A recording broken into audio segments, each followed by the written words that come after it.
Hey! This is JJ and Alex. I made a name for myself. I told you I won't be denied. As you wrap up your day, it's time to get your fix of the teams you live for and the sports you love. This is JJ and Alex, presented by G2G Bars on 97.5, the KSL Sports Zone.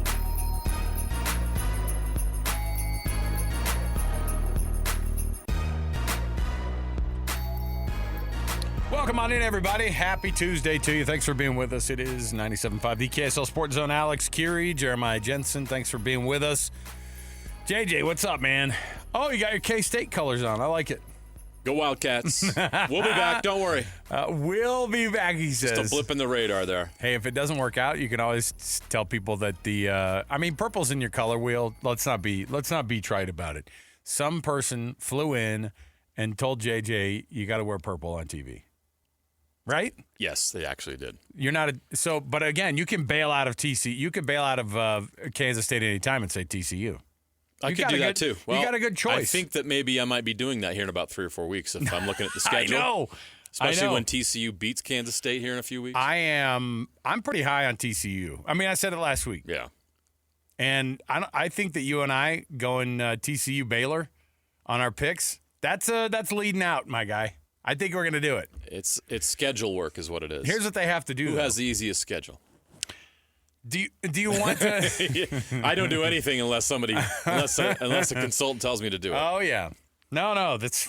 We got to go by the book here in this building. I'm not going to use my brain. Are you kidding me? How dare you? I'm not going to think. So, what's interesting about that is, I think the real problem that the Big 12 has, and I keep thinking about this because I don't know what the 5+12 model is going to look like. I can't help but think that the Big 12 and the ACC are going to get left out a little bit when it comes to the new order of things and how this is going to go. I can see them being absolutely shorted, and then they're going to be wishing that they would have gotten the 2 auto bids. Because there's only one way to change that. On the field. Yeah. No, I 100%. Powers have to emerge. I agree. Powers have to emerge. They have in the Big Ten. They have in the SEC. It doesn't help. It's a fairly new conference, right? They're celebrating their 30th year this year. Don't for a second pretend like this is the Texas-Oklahoma Big 12. They're celebrating their 30th year this year, JJ. Yeah, with half the league being new. How many teams in the Big 12 are part of the original Big 12? Cincinnati's all, hey, happy birthday, Big 12. Just wanted to say a big shout out. TCU Thanks so wasn't much. even in the original Big 12. No. No, I don't think any. No, 1996. Yeah, TCU definitely not in, and then obviously the Four Corner schools, and obviously the. Well, no, hold on a minute. Interestingly enough, Colorado was in the Big 12. They were, correct. They are part of the original. So there you go. They don't count because they left. They don't count. Their tenure in the Pac-12 you know does what, though? not count against I think the we could go off of that and just keep going with it. When Coach Prime leaves, they definitely won't count. It'll be a minute before they get back to Coach Prime prominence. All right. Our show brought to you by G2G Bars. All natural ingredients and no preservatives make the G2G Bar the perfect protein bar. Give it a shot today. Costco, Holiday Oil, Maverick, Associated Foods, and many other retailers in the refrigerated section. Give it a shot. All right, let's jump in right here. We've got tons to get to. It is a Tuesday, but it's a Tuesday of a game week. And you know what that means? We've got sound coming in. We've got a lot of people talking about their teams. We've got a lot of people wondering what they're going to see out of their teams. Lots of guessing going on, but we're excited to do all of it. But right out of the gates, if you were to make a conference, or if you were to make a top 25 of the best all-time teams, would you be surprised to know that a local team made that list? Let's jump in right here with the cut, top of the program. It's time for the biggest story of the day. This is what made the cut with JJ and Alex on 97.5, the KSL Sports Zone. Trajan Wealth brings you this portion of the show. TRAJAN Wealth.com for all your trusted local needs in retirement. TrajanWealth.com. I guess this could be, I mean, blue bloods are blue bloods. You know what I mean? But the problem is that the blue blood programs in football aren't really those blue bloods anymore, JJ. Some of them aren't. No. We talked about the rapid and really sad fall of Nebraska football. Tennessee could be on that list of a team of teams that you look at and you go, you know what? I don't know. You know who else is approaching that territory? USC Trojans. Fight on. Or don't. Or fight off. I was going to say, or don't, and then just be irrelevant. It's fine. Just go to the beach. Forget football. So, in the end, this list has to maybe just be adjusted a little bit. However, USA Today put together a top 25 of all-time football programs. Now, this, of course, will drum up some controversy because you might not find your team on that list. And let me start at number 1. We'll go the reverse order here. And you tell me when you have a problem. You say something, JJ, when you have a problem with this. Alabama, number 1. Ohio State, number 2. Oklahoma, number 3. Right. What? Why? Excuse me? You're all, wait. Wah. These according to USA Today. This is all These are the time. top 25 college football programs. Yes. And so so history is being taken into account. Everything, top to bottom. What your program is. Again, like I said, this is kind of Oklahoma still hanging on at number 3? That's a great question. They've been good in every era. They have, and on Bob top of it, Stupar was great. Think about how many Heisman Trophy winners. Right, 7 of them. Yes. Right. So the national championships plus the Heisman Trophy, you kind of go, you know what? That's crazy. You know what? I've talked You're all right myself with into it. All Yeah. Right. How about the Texas Longhorns? A little high at 4. High. Too high. Yeah, this is getting I have a lot Michigan ahead of Texas. They have a lot of this has recency run right here. So Texas, I don't know if 4 is there for them. Michigan at 5. No peep there. Okay. Georgia 6. I would actually probably even put Georgia ahead of Texas. Yes. I would have Georgia. You know what? You have them ahead of Michigan? Uh-oh. Now we got controversy. Okay. Think about it. Georgia had Herschel Walker. They've had Heisman Trophy winners. They've national championships. They've been fairly consistently good for a long period of time. When has Georgia ever been bad? When I was growing up, they were pretty mid. They were very we'll see you in the. It was but Alabama was a little bit the same way, kind of during the middle of the Gene Stallings era. Alabama had a period before Saban where they weren't juggernauts either. Right, sure. But they were always Alabama. You always had respect for what they were with Bear Bryant, et cetera. And even on Gene Stallings got them to a national title, in 92? Yes. And so that was a. They maintained some relevancy through a period that Alabama fans probably feel was a little dark. I'm looking too, because I think that I think Georgia, just based off of the national championships and recent ones, not just national championships, but also recent national championships, I think they're a bigger deal than number 6. But that might be. I mean, the national titles that they've won, they won 2 years in a row in 21 and 22. Those 2 runs of really, really good teams, but prior to that, they had only won 2, and they kind of weren't really. Yeah, you kind of have to go back to the Vince Dooley era. I know they underachieved for a while with Georgia, right. so we are spending way too much time with the Bulldogs. We are. I hate those guys. Yeah. All right. Next up on the list, USC at 7. Now, their history of USC brings them to this point. I don't diss this number 7 ranking all time. I don't either. I just know that I won't argue it. I just know that right now it is nowhere near any of this that they're talking about. We're talking about the John Robinson, Pete Carroll, John McKay, the 8 Heisman Trophy winners, which makes them the most Heisman winners of all time. The amount of number 1 overall picks in the NFL, they have that record. The Pete Carroll era was incredible. It was that 2004 USC team. And it was modern. And so it was guys that we got to watch play Star at both power, levels. Yeah. Fun to watch. Think about, we were able to witness a Troy Polamalu, for example. Right.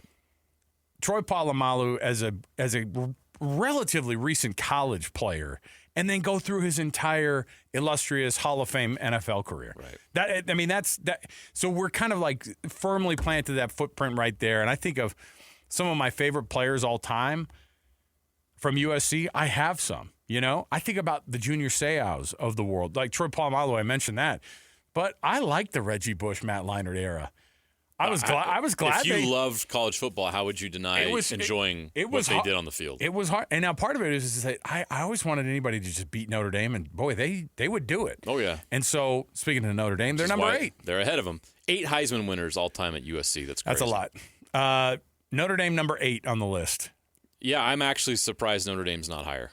I'm glad that it's where it is because I think it actually does reflect what the reality is of what the program is versus what it's like. The lack of national championships is probably why they're pushed down to 8. 1988 was the last time they won a title. The consistency and the tradition is tough to match. Yeah. Over decades and decades and decades. And they brand. have been relevant. Yeah. And, I mean, they have been on NBC since as long as I can remember, their own TV contract. As far as brand goes, I don't know that there's a stronger brand in college football. Even despite what the SEC teams have done.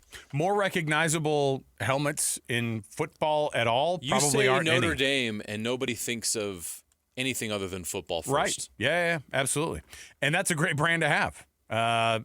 Next up, in terms of these teams who are also on this list, and I don't know. I look at it and I wonder if there's if some of these teams could be just toppled at some point. Or if you're going to need more time for it, even like a USC. USC has, they have a stranglehold on the branding, the tradition, all those things. They're just bad right now. And we like to make fun of them now, but, man, I don't know. LSU at 9 seems high, considering the names that we just rolled through. Look at the coaches. Look at the titles. Look at the NFL talent it's produced.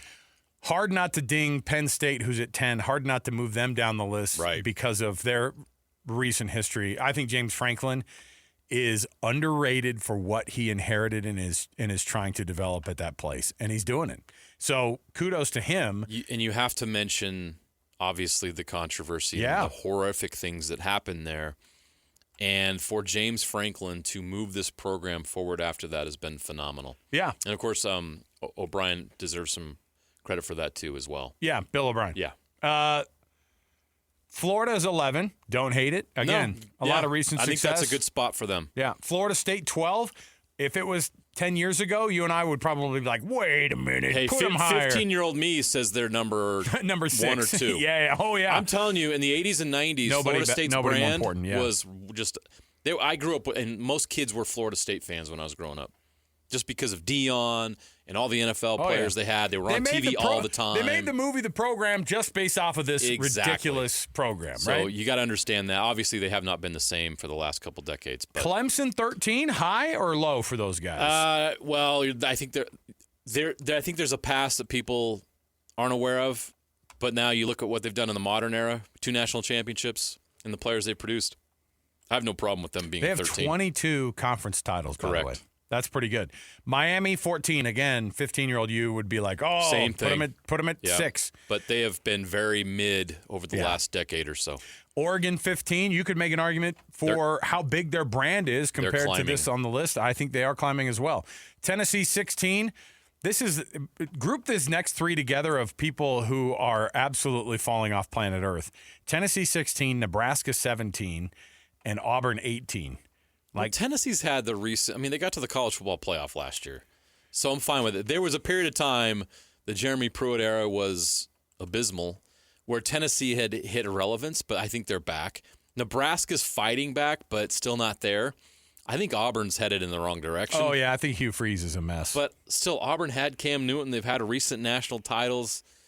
It's tough to argue. Auburn had Bo Jackson. Auburn has been – up and down, but they also have had those moments where they beat Alabama in that rivalry game. They've had their moments. How about this? And I like it. I wonder if it could maybe even go a little bit higher just based off of how these people have performed over the last few decades. Boise State. This is a team that has not been in FBS football since, they've only been in it since 1996. This is where fans here locally can start having their argument. We know what they. I think this is where it starts with Utah, BYU. Where do they belong on this list, and if so, where? Boise State has done something special over the last. They've only been in FBS since 1996. 30 years. I grew up 30 years. When I grew up, I'm aging myself. They were in the Big Sky. They played Idaho State. Well, think about it. They played Weber State. They got into the bowl. They got into the FBS level almost 10 years after Notre Dame won their last national title. Right. That's how recent this kind of is. But they've also gone to 21 bowl games in the last 30 years. They've won 283 games in the last 30 years, and they of course are basically in the conversation every year of being the people to knock off of that G5 auto bid into the college football playoff. They are BCS busters. We know that goes a long way here. And I think 19 is a great place for them. Have they accomplished more than BYU and Utah over that span? Well, that's a good one to talk about. Now, I don't know why this team's on this list at all. The Wisconsin Badgers are on this list. Do you have beef with them being 20th on the list? Too high. Do you have beef with number 21 being on the list?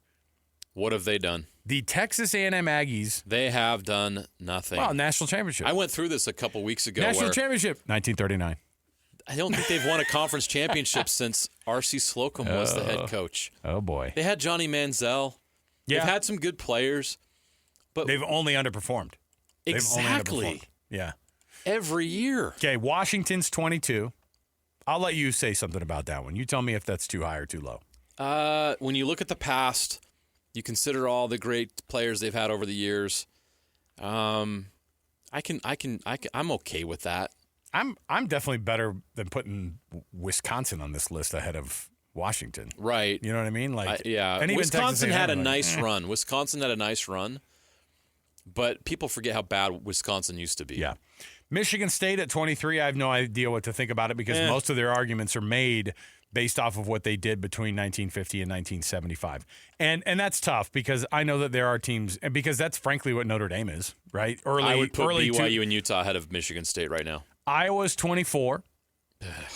And then you ready for this? At number 25, the Utah Utes. Ooh. BYU fans BYU not in this top 25 list? They're pulling their wheel into the embankment. Okay, why Utah at 25? Okay, here's what their explanation is. I'm just going to read what the explanation from USA Today is. It took until the turn of the century for the Utes to become bowl fixtures, but a couple of undefeated campaigns in the aughts and back-to-back Rose Bowl appearances more recently gave the school a presence in the realignment derby.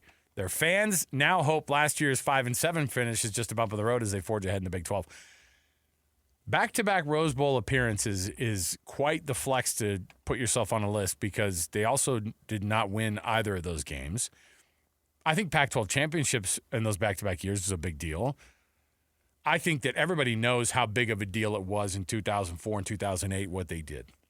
So if you're going to put Boise State on this list, I think Utah is a better version of Boise State in a way because they parlayed that brand into getting into power conferences. Boise State's still in the Mountain West, and they'll move to the Pac-12, but that's the fairest point is Utah vaulted themselves up. Yes, I agree. And guess who else did too? It was BYU.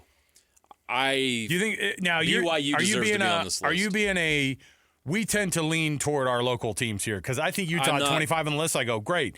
It is a little bit strange that BYU's not on the list just because of the history between 19. We just did a top 10, Alex. We just did a top 10. Mm-hmm. Where did BYU fall in win percentage in the 2000 in the 2020s? Just right now. Yeah, it was 10th. Yeah, 10th overall. It was 71% in the nation just in this decade we're currently in. Mm-hmm. And they won a lot of games in independence. And before that, they were very relevant. Top 25. They won multiple Mountain West championships. They have a national title in 1984. They have a Heisman Trophy winner. They have 2 Outland Trophy winners. They have a Doak Walker Award winner. They've won in every decade since Lavelle Edwards took over in 1972. Why is BYU not in this list? Has Wisconsin done more than BYU? Has Washington done more than BYU over the last 50 years? Has Michigan State done more than BYU? Has Boise State been more consistent for longer? I could argue they've done more than Texas A&M. Texas A&M on this list now, is you've a got Auburn, wild you got pick. Auburn, Nebraska. Auburn's won national titles, plural. Nebraska, Tennessee. There's history. So I told you it starts at 19 where I would actually place BYU. Somewhere in that top 25. I would put BYU, Boise State, and Utah all in the same clump with what they've accomplished and what they've done on a national scale. The whole story of college football, and it kind of ties together if you think about this. Let me make this point. Why did they start the BCS or the bowl champion, whatever they did, or the alliance back? You remember the day? Yeah. It was to exclude team like teams BYU, like BYU from ever winning a national championship again. So BYU disrupted the system in the 80s. Again in the 2000s, who was the first BCS buster? Utah. Yep. And that changed that way. That they did that system. Who else was a buster? Boise State. Yep. Was completely took college football by storm. They had the same impact in this century that BYU had in the last one, with trick plays and doing things out of the box and creating a brand that people wanted to watch late at night. All three of those teams and those programs have had similar circumstances where they proved themselves against the bullies of college football and won and earned respect and now find themselves among the elite. BYU and Utah are in the Big 12. They're both Power 4. And Boise State, while still in the Pac-12, made the first college football playoff 12-team field.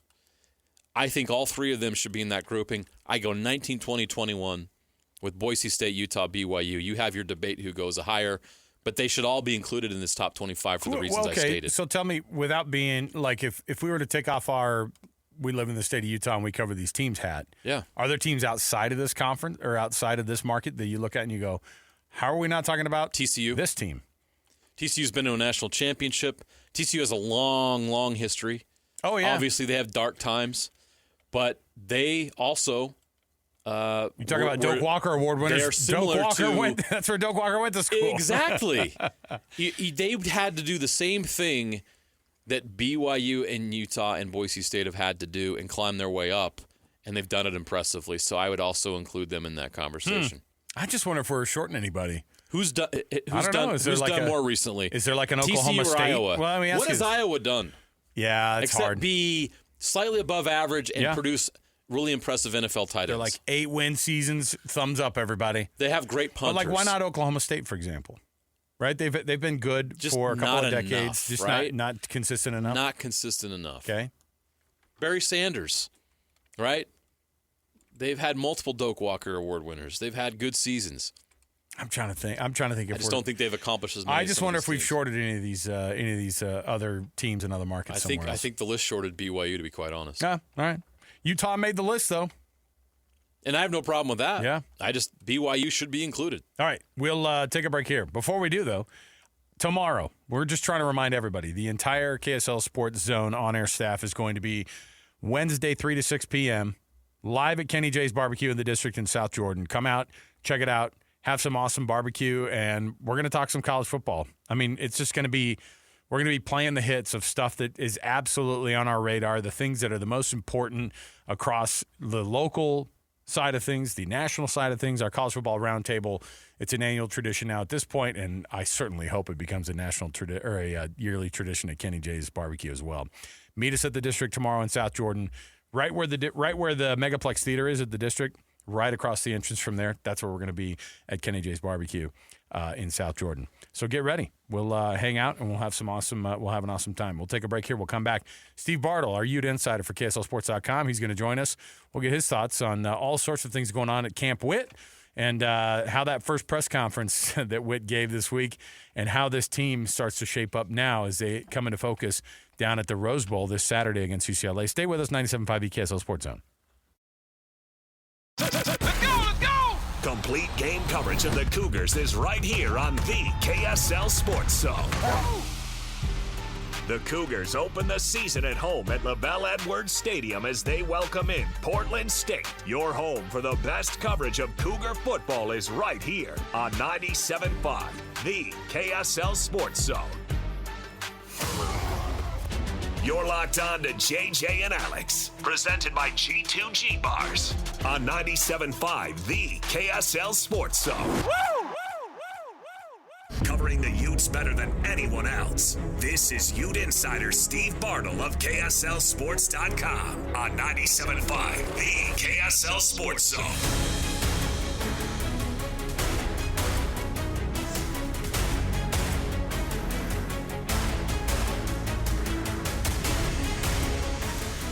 Welcome back, everybody. JJ and Alex, 97.5 the KSL Sports Zone. Tomorrow is the Cougar Preview Show brought to you by Beehive Meals with Hanson Scotty. Noon to 3. Don't want to miss it.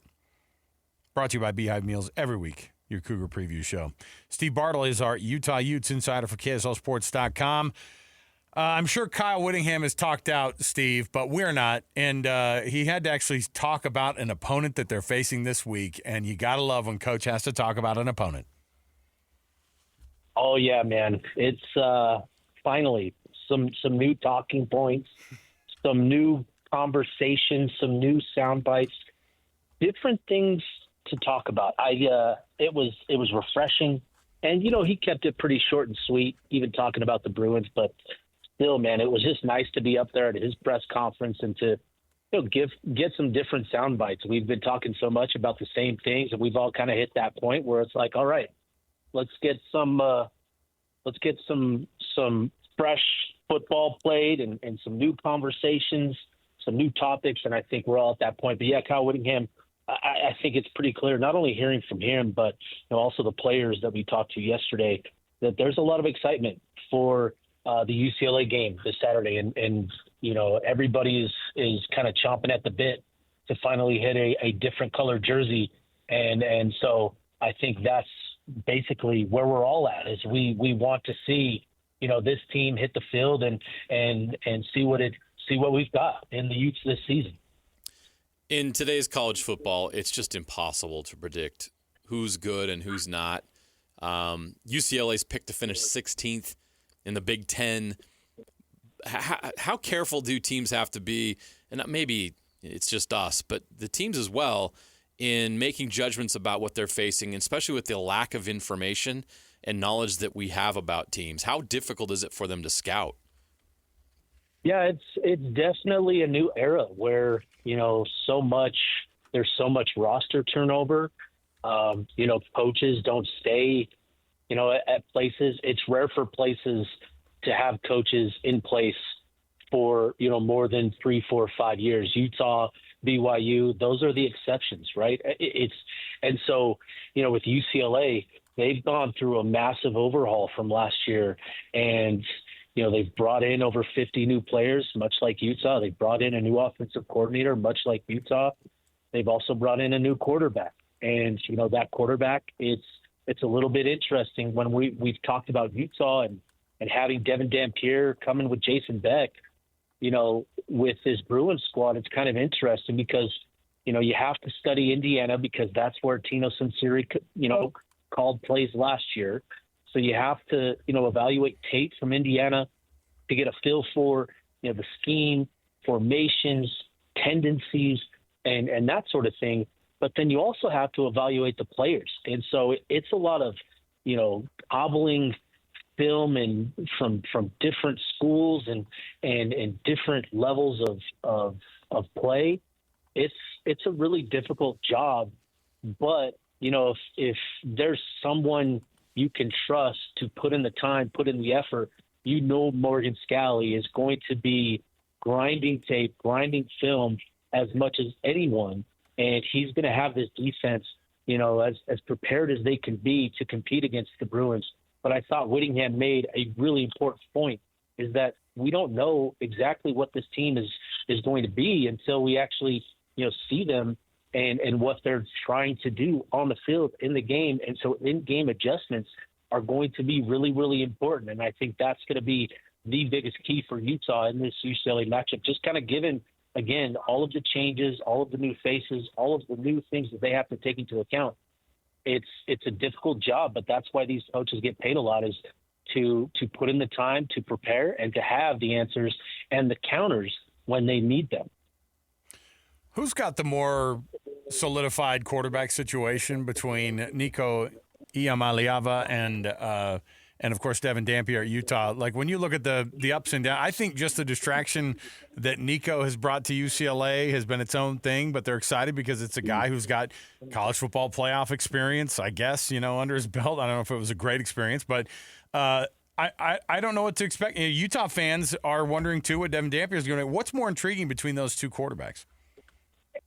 Well, I think, what's going to be more intriguing is, how has Nico, because he didn't get there until the summer, right? He didn't get spring ball to work with Sinceri and the offense. So where is he going to be at in terms of his understanding of the playbook, his understanding of, timing and the chemistry with the receivers? Now, he's a really he's a top flight talent in terms of what he can do with the ball in his hands, both as a runner. Now, he may not be, a real physical guy given his slender frame, but he can run. And even beyond that, his arm talent, what he can do, throwing the ball deep down the field, squeezing throws into tight windows, he's got a lot of talent. And so how much of that is going to make up for the lack of time that he's had in this offense? I think that is certainly kind of the more intriguing storyline in this matchup. I think Utah fans should feel, I don't want to say comfortable, but you should feel a sense of confidence, that Dampier going into year 2 under Bret, that's going to bode really well for how he's going to perform, because he's got the experience in the offense. He has great command of the offense. And two, I think this is a really important point, is that, Bret understands, what Dampier does well, what he struggled with last year. And that's going to be a process for Sinceri this year in learning about Iamaleava and what he's really comfortable doing, what he's really good at, where he struggles. So that's going to be, something that they're going to have to work through this season. But I think for Utah fans, again, there should be a good amount of confidence that Dampier can not only play at a good level, but can elevate his level of play, his level of execution as a quarterback going into year 2 under Coach Beck. It's not the flashy, exciting thing to talk about, but I think the most intriguing matchup in this game is Utah's offensive line against UCLA's front. Agree or disagree? JJ. Yes, JJ. I got you. You're on my team. Yes. The more we talk about the big uglies, the better. I think, this unit has the potential to be really special. And I think it's also important for Utah fans to understand that UCLA, this is a UCLA squad that was really good last year stopping the run. And they were top 10, top 5 in terms of rushing yards allowed in total, rushing yards allowed per game. This is a tough unit. Now, they've brought in a lot of new faces because they lost a lot of really talented players. Their linebacker core, I think both of them were draftees. They lost a couple edge rushers and a defensive tackle that was just dominant. So, what is this new unit going to look like this year? I don't know, but this defensive scheme, it's tough, and it prioritizes taking away the run. And so when we're talking about Utah and this offense, we talk a lot about the run game, and that's always been the case under Whittingham. So this is going to be, a strength-on-strength battle, and I think, it's going to be a really tough test for Utah's offensive line. But this is where the game is going to be won for either team, is Utah's offensive line versus the defensive line. I think this is a really tough matchup. But again, given what Utah has along the line, you should feel pretty good about Utah's chances to, get it done. And I think it's important too. This is interesting. Going back to last week, we saw a matchup of Iowa State and Kansas State. If you look at the rushing averages per quarter for Iowa State, it really kind of paints a picture, because we remember that fourth quarter, Iowa State was really effective in terms of putting together drives, sustaining drives, and eating up a lot of clock. And when you look at their rushing yards per quarter, it started out 0.8 yards in the first quarter, 2 yards in the second quarter. Then it got to 3 yards. And then by the time the fourth quarter came around, they were averaging 4.8 yards per carry in the fourth quarter alone. And so that's going to be a key for Utah is, regardless of how tough it is early on, they have to stay committed to it, because you're going to wear them down.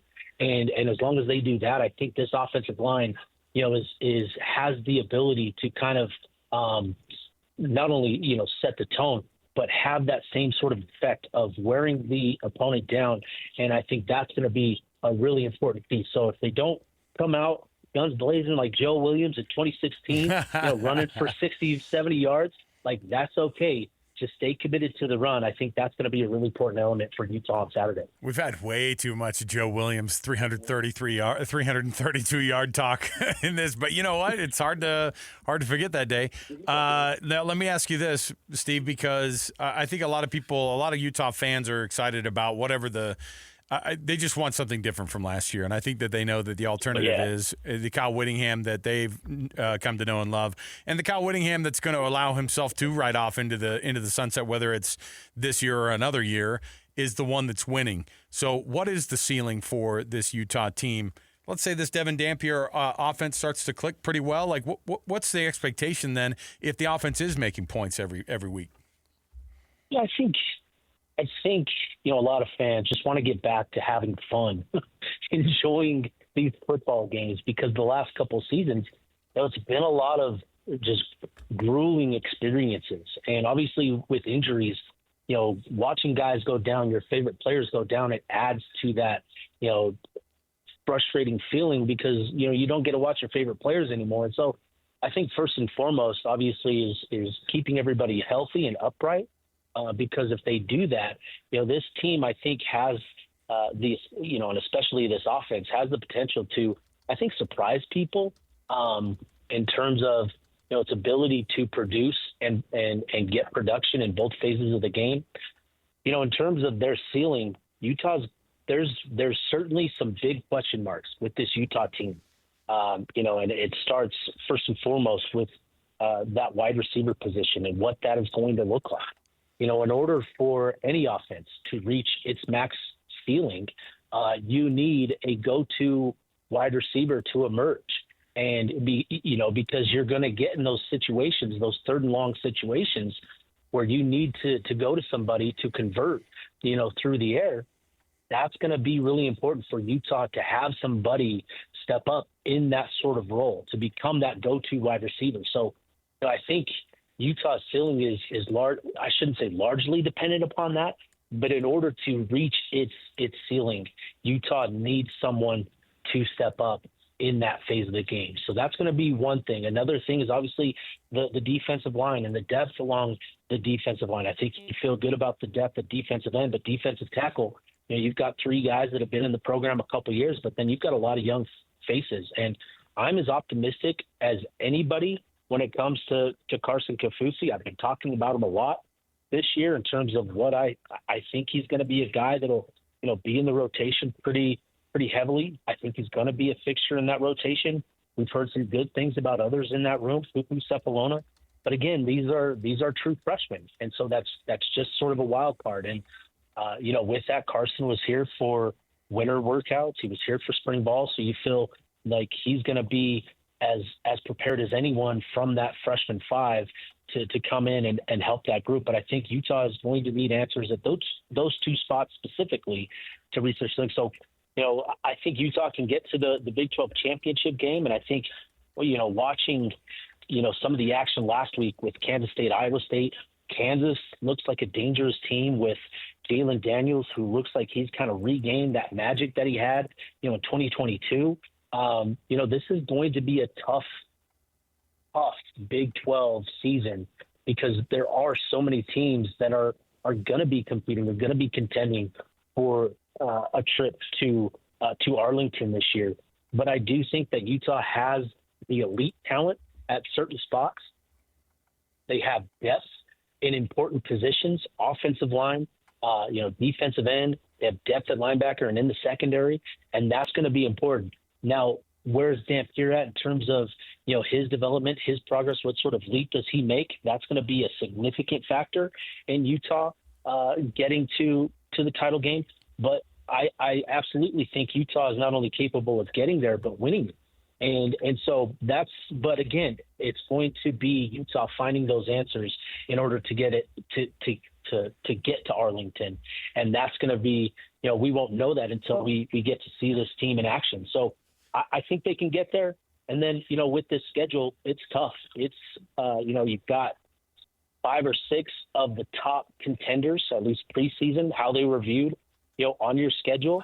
And so it's going to be, a pretty tough gauntlet once you get into October, and you've got to finish up in November with going to Baylor, Kansas, and then having Kansas State come home. So it's going to be tough. The schedule is not doing Utah any sort of favors because of, obviously they've got a lot of home games, but still you're bringing in, the top contenders in the league, it's going to be tough. So I think Utah can get to the Big 12 title game. I think they can win it, but they're going to need answers to get it done. Real quick, Steve, besides Devin Dampier, who's the newcomer or young player that's going to make a splash in the UCLA game that fans are going to be talking about Sunday morning?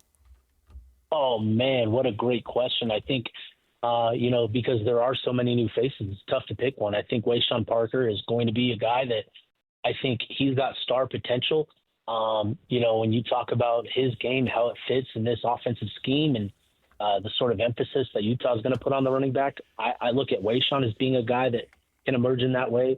And then another guy that I'm really interested in, is a couple guys from that tight end room, Hunter Andrews and J.J. Buchanan. I'm really fascinated to see what sort of dynamic, what sort of layer in terms of, the tight end room specifically, how they'll be utilized, what that looks like for them and how they're used.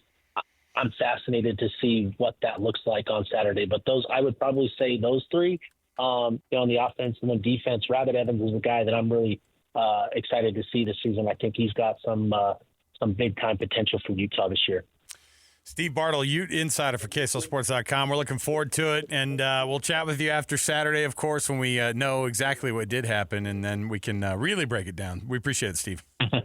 Yeah, appreciate you guys. Have a good one. There you go, Steve Bartle. Let's take a break. Before we do, I got some tickets to give away. It's a Ticket Tuesday. What do we have? Well, all you have to do is give us a call right now, 801-575-ZONE. That's 801-575-ZONE, 801-575-9663. Get a family 4-pack of tickets to the Salt Lake Bees at their new stadium in Daybreak. So 801-575-ZONE. Let's take a break. We'll come back. We've got more to go. 97.5 the KSL Sports Zone. Listen, everybody. Real-life hypotheticals to get your brain churning. As JJ and Alex ask, would you rather?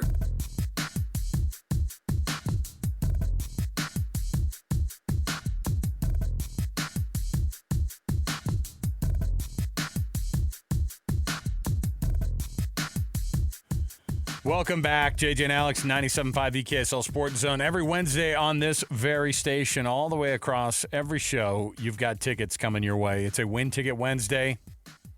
This week, you can win tickets to The Offspring and their Supercharged World Tour in 25. That's going to be September 6th at the Utah First Credit Union Amphitheater. Don't miss The Offspring with their special guests, Jimmy Eat World and Newfound Glory. So there you go. Get tickets now, livenation.com, or you can listen all day long tomorrow for those chances to win on a Win Ticket Wednesday. I've got a Would You Rather here, JJ. I was looking at the slate of college football games, and I was trying to figure out which one you thought may be the one that you want to see the most. Okay. And here's the thing. I know that it's easy to just say the Texas Longhorns and the Ohio State Buckeyes, and it's a great matchup. But which one would you rather be at right here, week one? Okay, ready for this? Okay. You got Texas, Ohio State at the shoe. Don't forget, though, other games of note that you don't want to miss. LSU and Clemson. That fires off at Clemson Valley. Stadium. Yes. Nice. Well, you would have been right in either location. Correct. By the way. You're all Death. Are they playing at Death Valley? Imagine showing up to the wrong Death Valley on Saturday. Are they playing at Death Valley? That would be All right. embarrassing. And then the final one of two ranked teams, Notre Dame, Miami. So Notre Dame, Miami, LSU, Clemson, or Texas and Ohio State. Texas and Ohio State at the shoe. Easy. Which team or which one of those, I'm going to make you pick too, which one of these teams between Texas, Ohio State, LSU, Clemson, or Notre Dame, Miami, in one of those games loses but is still able to get to the college football playoff? Texas. Really? Yep. Okay. All right. Do you want to go to the shoot? And possibly Clemson, because Clemson's going to win out after this game. You don't think Miami is going to come back after a loss to Notre Dame? And because but Notre Dame could come back from the loss to Miami. They did last year against. If you can lose to Northern Illinois, you can lose to Miami. That's a good one. Would you rather lose to Northern Illinois and you have to lose to your most inferior opponent if you're Notre Dame, but you make the college football playoff every 4 years? Would you rather do that? Of course. Absolutely.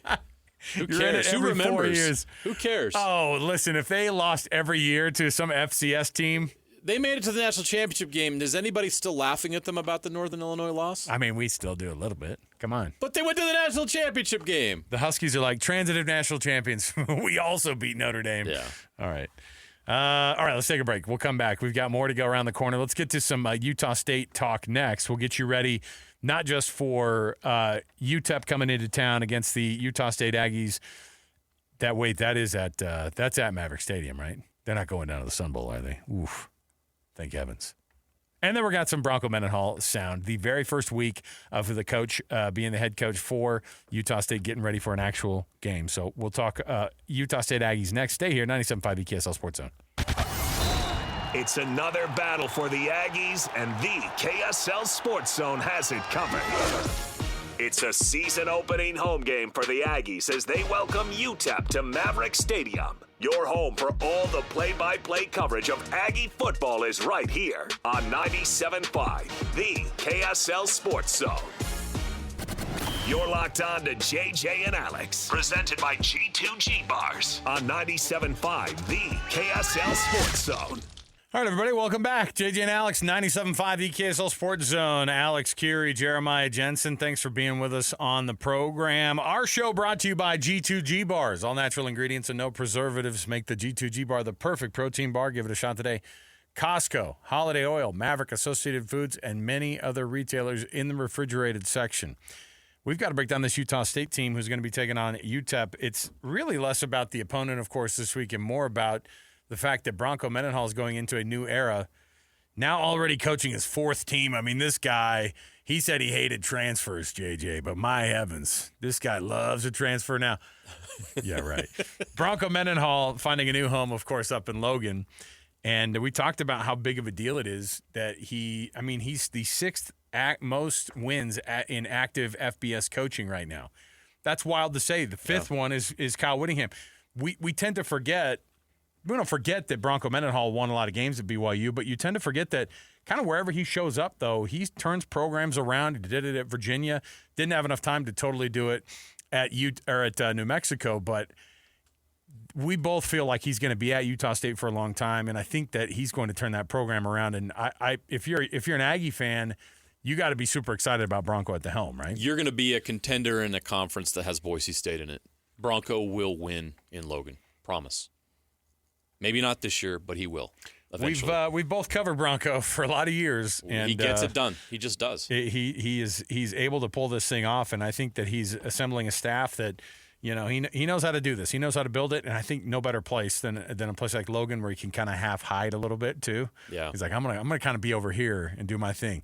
Joining us on the program right now is Bret Bloomquist, who covers UTEP football for the El Paso Times. That's where we're going to kick things off right here with the cut, top of the hour. It's time for the biggest story of the day. This is what made the cut with JJ and Alex on 97.5, the KSL Sports Zone.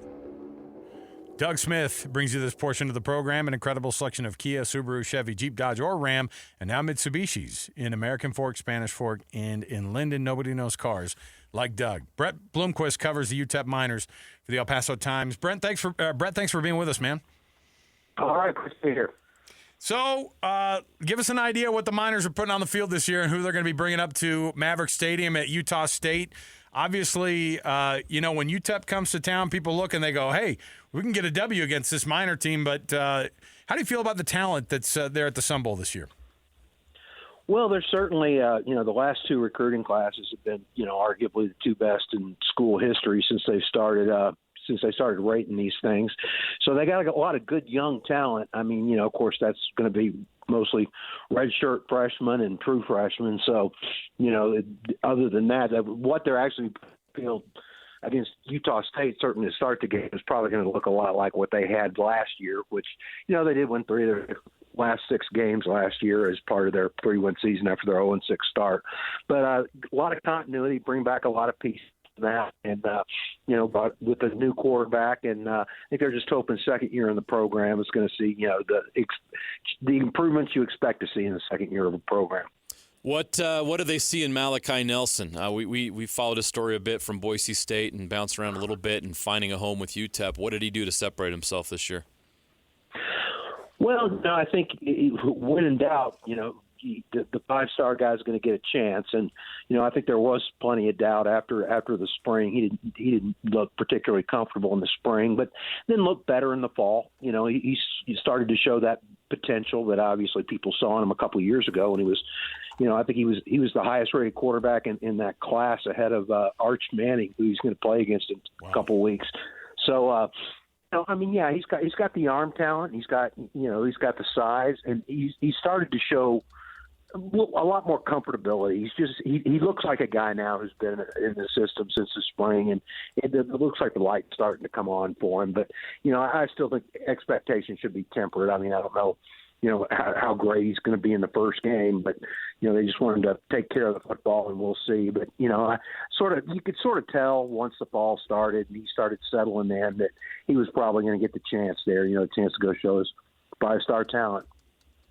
It's good to have a talent like that. Yeah, with somebody bouncing around, you never know what you're really going to be getting, but. UTEP's going to be joining the Mountain West Conference, of course, starting up, I guess it would be next season officially. And so leaving Conference USA, the mix-up of conferences has been super weird. But what are the thoughts so far about moving to the Mountain West Conference and being part of what that new conference is going to look like? Oh, they are so excited about that. I mean, I'll be honest. I think they've been missing the Mountain West since it was formed.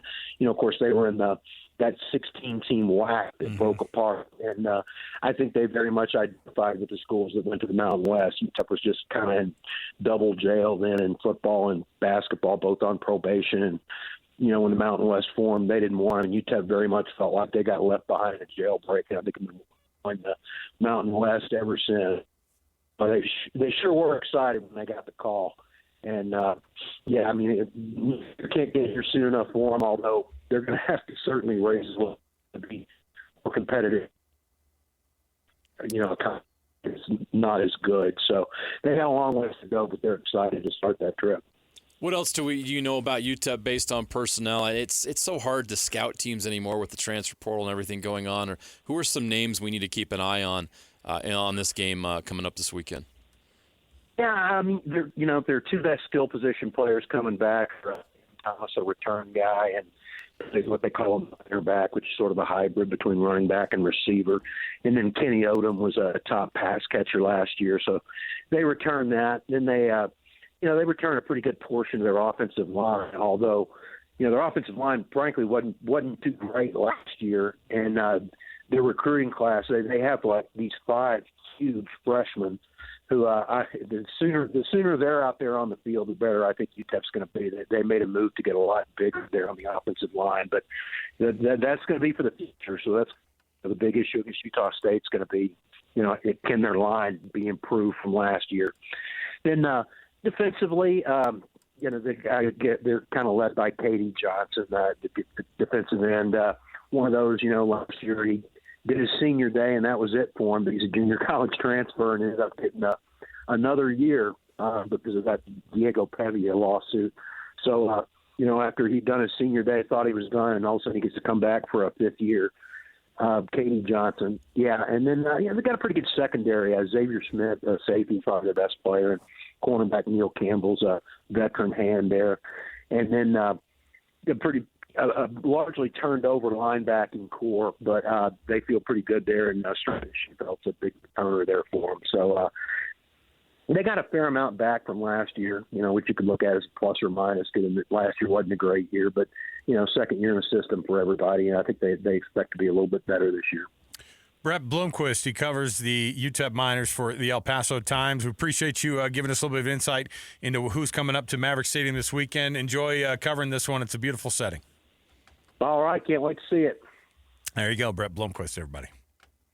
I no idea. You said it, Jay. Just like, and you know what? Bret probably knows less about Utah State than we'd know about UTEP. You know what I mean? It's just like how can you full know coaching anything? Staff. How can you? We don't. Scott Girard doesn't know anything about Utah State. It's full. They put out their depth chart this week. It's blank.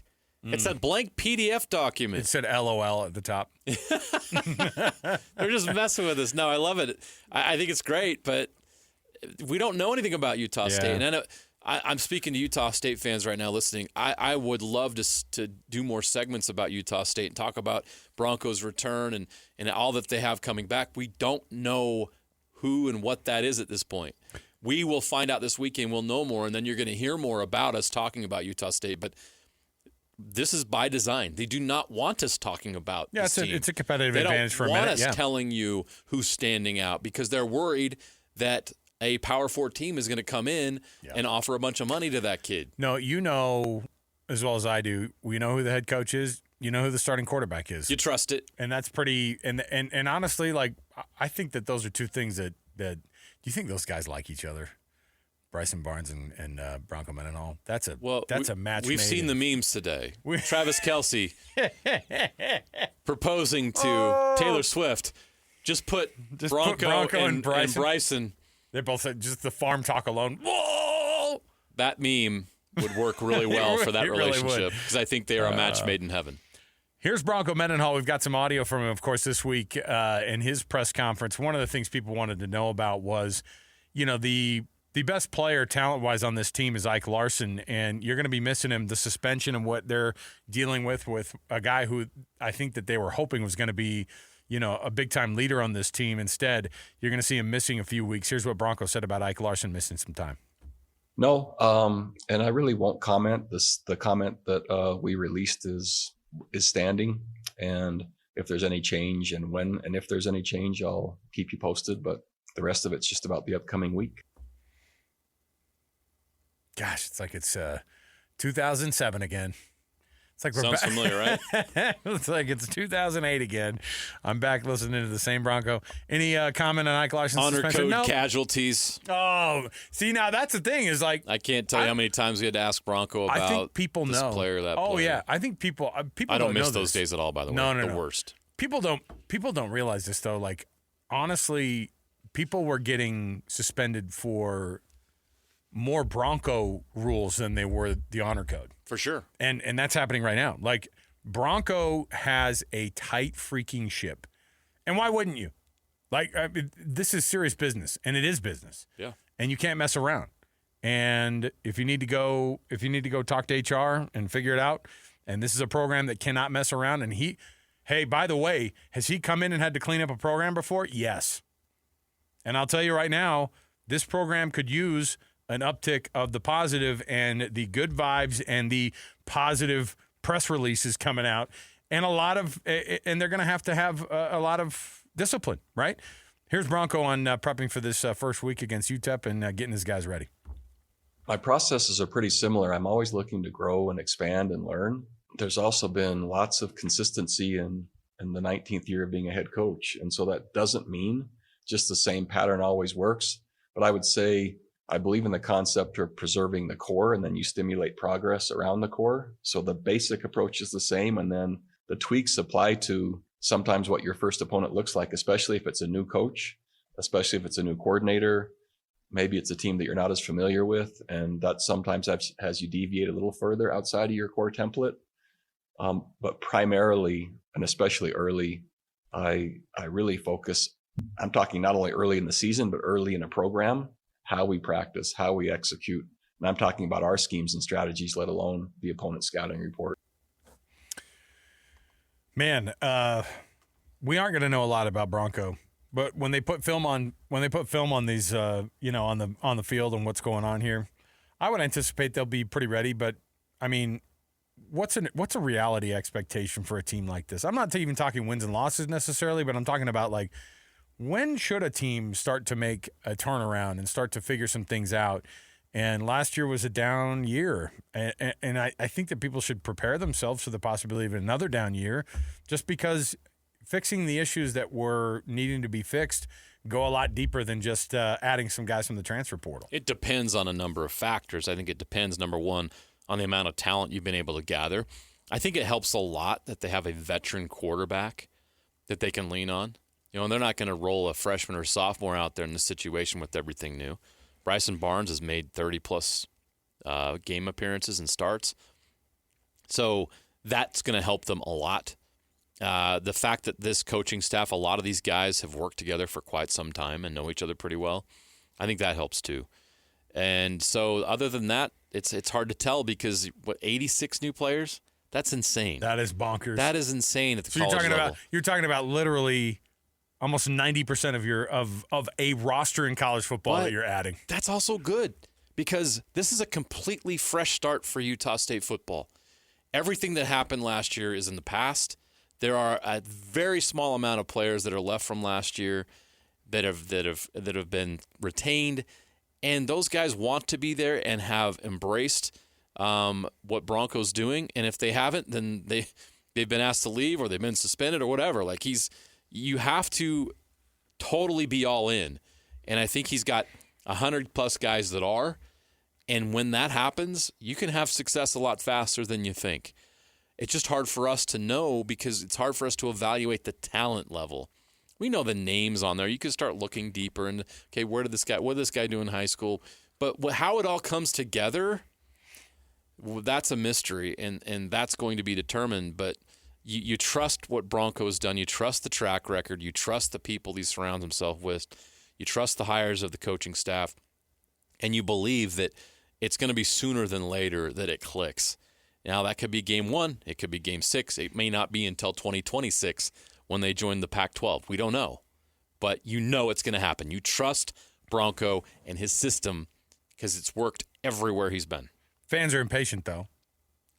Well, of course. But at Utah State, what are you impatient about right now? Like what? I mean, last year was brutal. Here's the thing. The Blake Anderson era gave you a championship, and there was some great moments there. And think about when he came in and people were like, oh, boy, what's going to happen here? And then they win the Mountain West that exact year. I know Utah State fans. They suffered for years and years and years before Gary Anderson got there. Years and years, decades.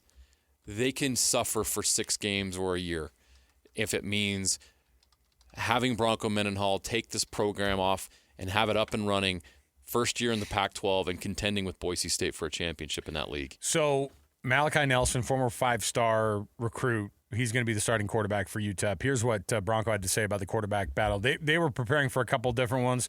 I think I think it was Locklear. Is that what it is? Yeah, he was the guy who had the nod last year. But Malachi Nelson, that's a big name who's done almost nothing so far in the time that has had after he came out of college. You just heard the beat writer say it. This guy was higher on the recruiting list than Arch Manning was.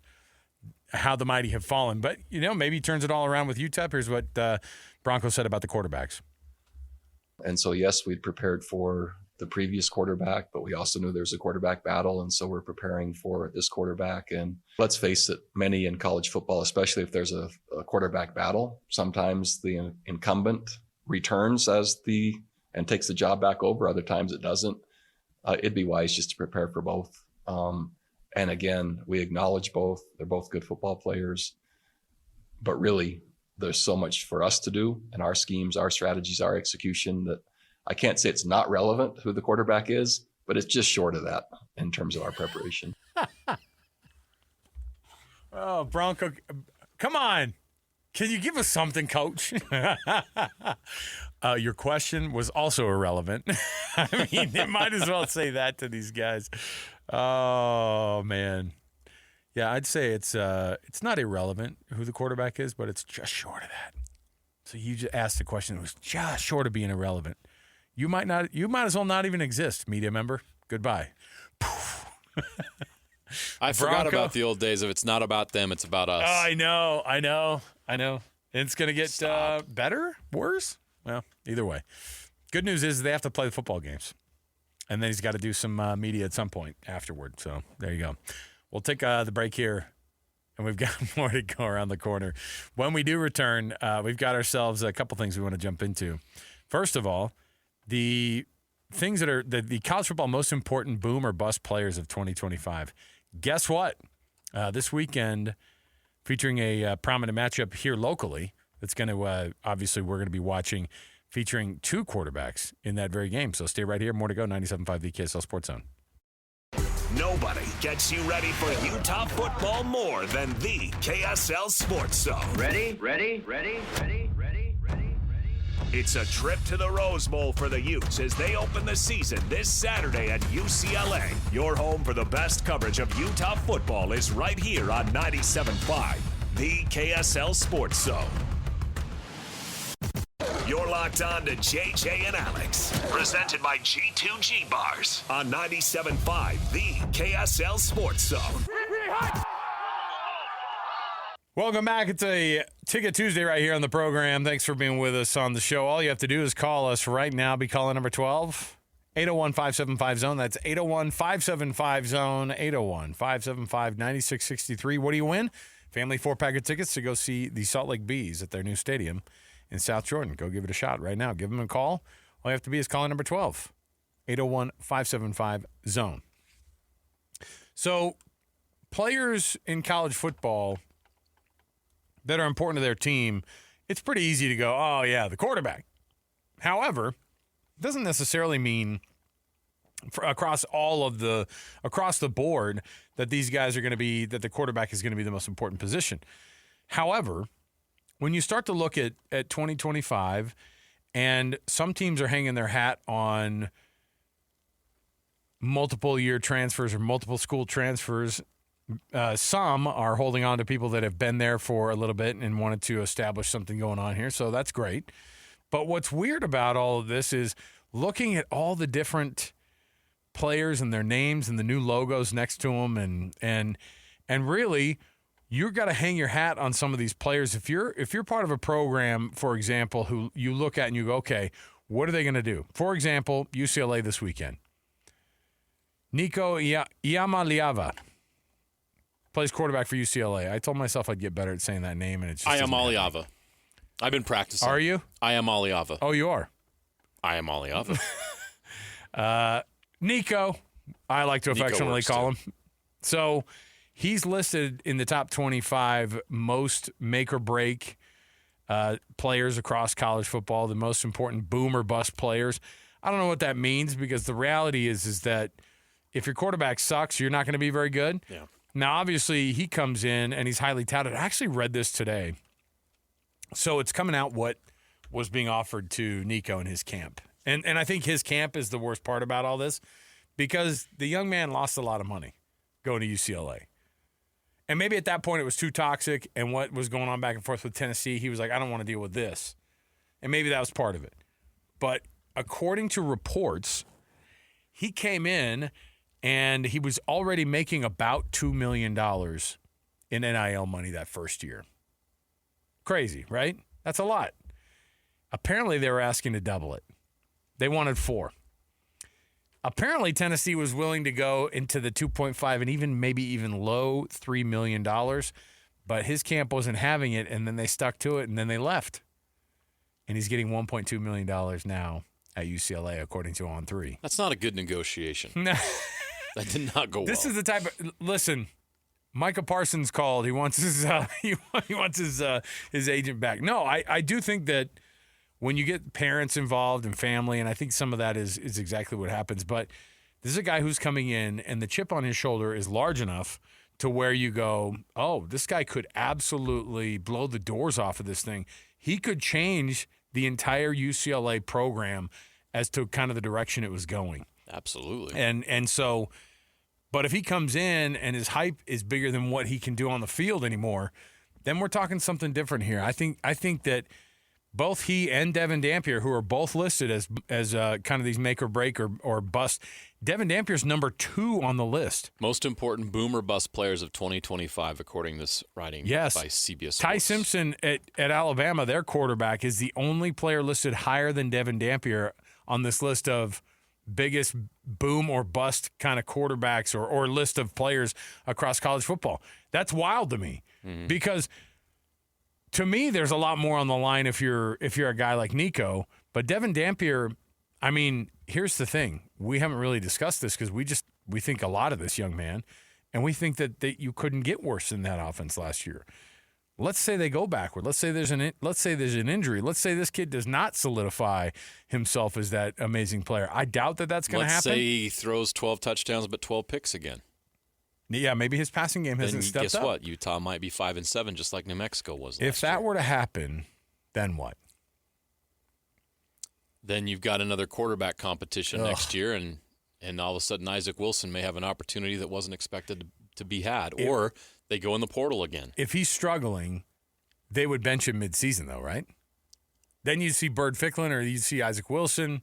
You'd see that red shirt get burned by Isaac Wilson. I don't know if they're going to red shirt him or not.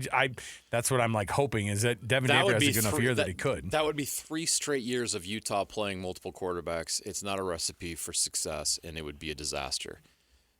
So now you see why it's the make or break, the boom or bust type of and that's why he's number 2 on this list. This has to hit. This has to hit for Utah. This is a program that has so much at stake. Kyle Whittingham's legacy's on the line here. Could be his final season. There's just so much. It's just so important to Utah that Devin Dampier hits. He's a breath of fresh air. It's the start of a new era. They can kind of put the Cam Rising situation behind them and move. And I don't mean that negatively. Just everything that happened, it's time to move on. And Devin Dampier is that point of moving on. And like you said, this is a young man who's been nothing but impressive since he's come here. I think, especially once he starts playing, he's really going to take off as a popular figure in this community. And it's got to hit. And if it doesn't, that would be a surprise because there's just too much evidence here that it should. Now, injuries happen. You're right. I mean, we didn't expect Cam Rising's hand to be busted on a Gatorade cooler in week 2 last year. Stuff happens. But as long as he goes out there and does his thing and his passing improves dramatically, which it could with a better offensive line, and we hope better receivers, then this should be a hit. This should be an absolute hit. Everything tells me this is going to be a hit. But if it doesn't, yeah, it'll be tough for this program. Let's do this at the local level then. Who are the biggest booms or busts here locally? And obviously Devin Dampier is on the national list. Biggest boom or bust for BYU? For BYU, and then give me somebody other than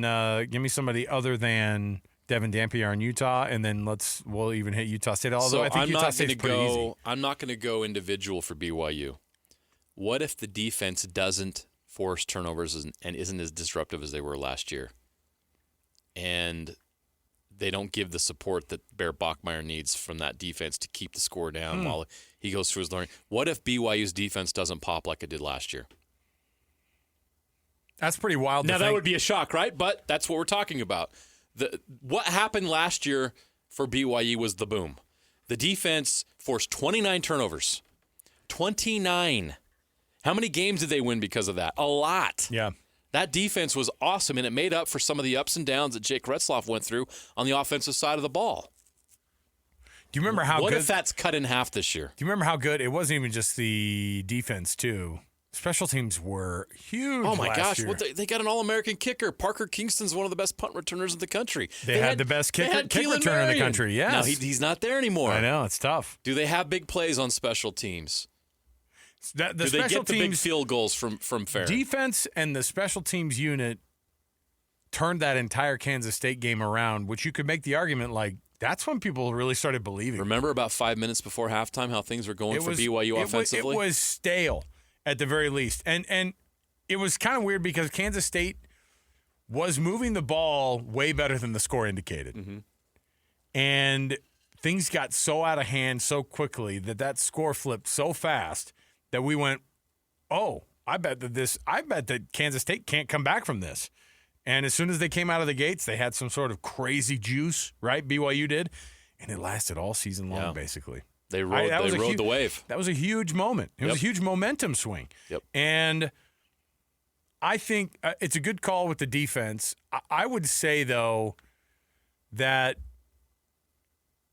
LJ Martin is a huge piece of that because as the running game goes, so goes Bear Bachmeier's success, I think.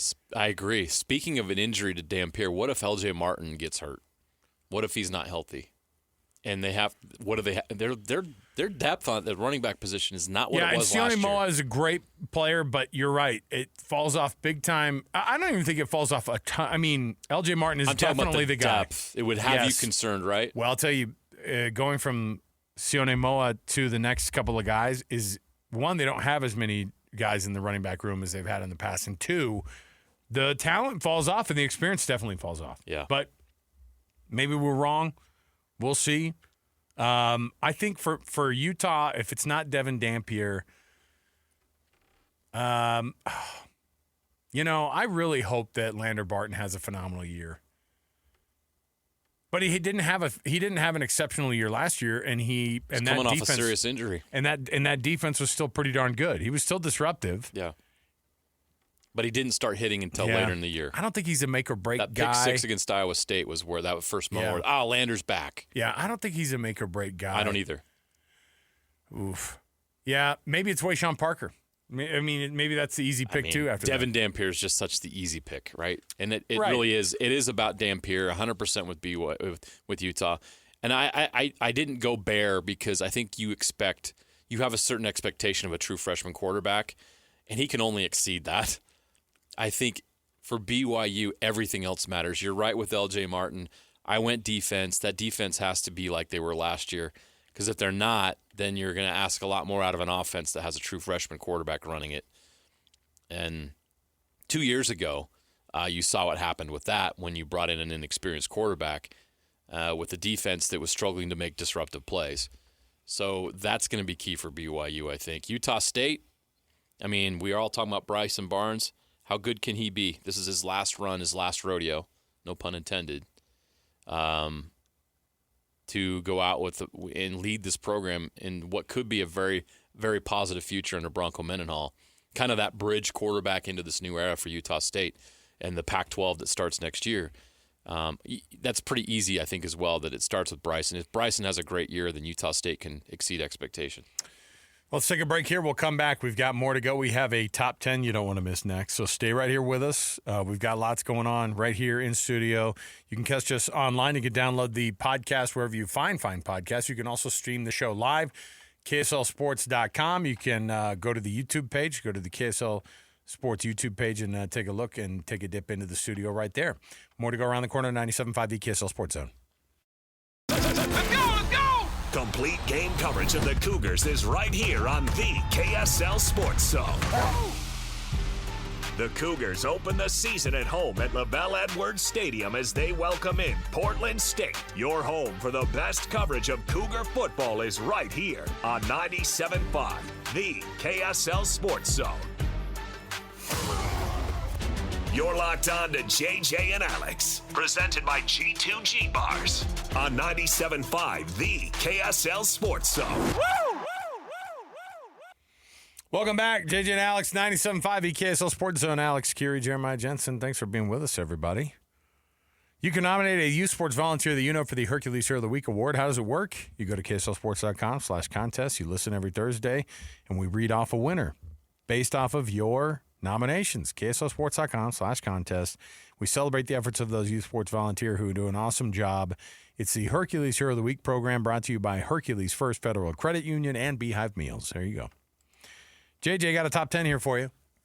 I went down a rabbit hole last week when I asked you about, I think, all-time, or no, it was the most recent in the 2020s win percentage in college football.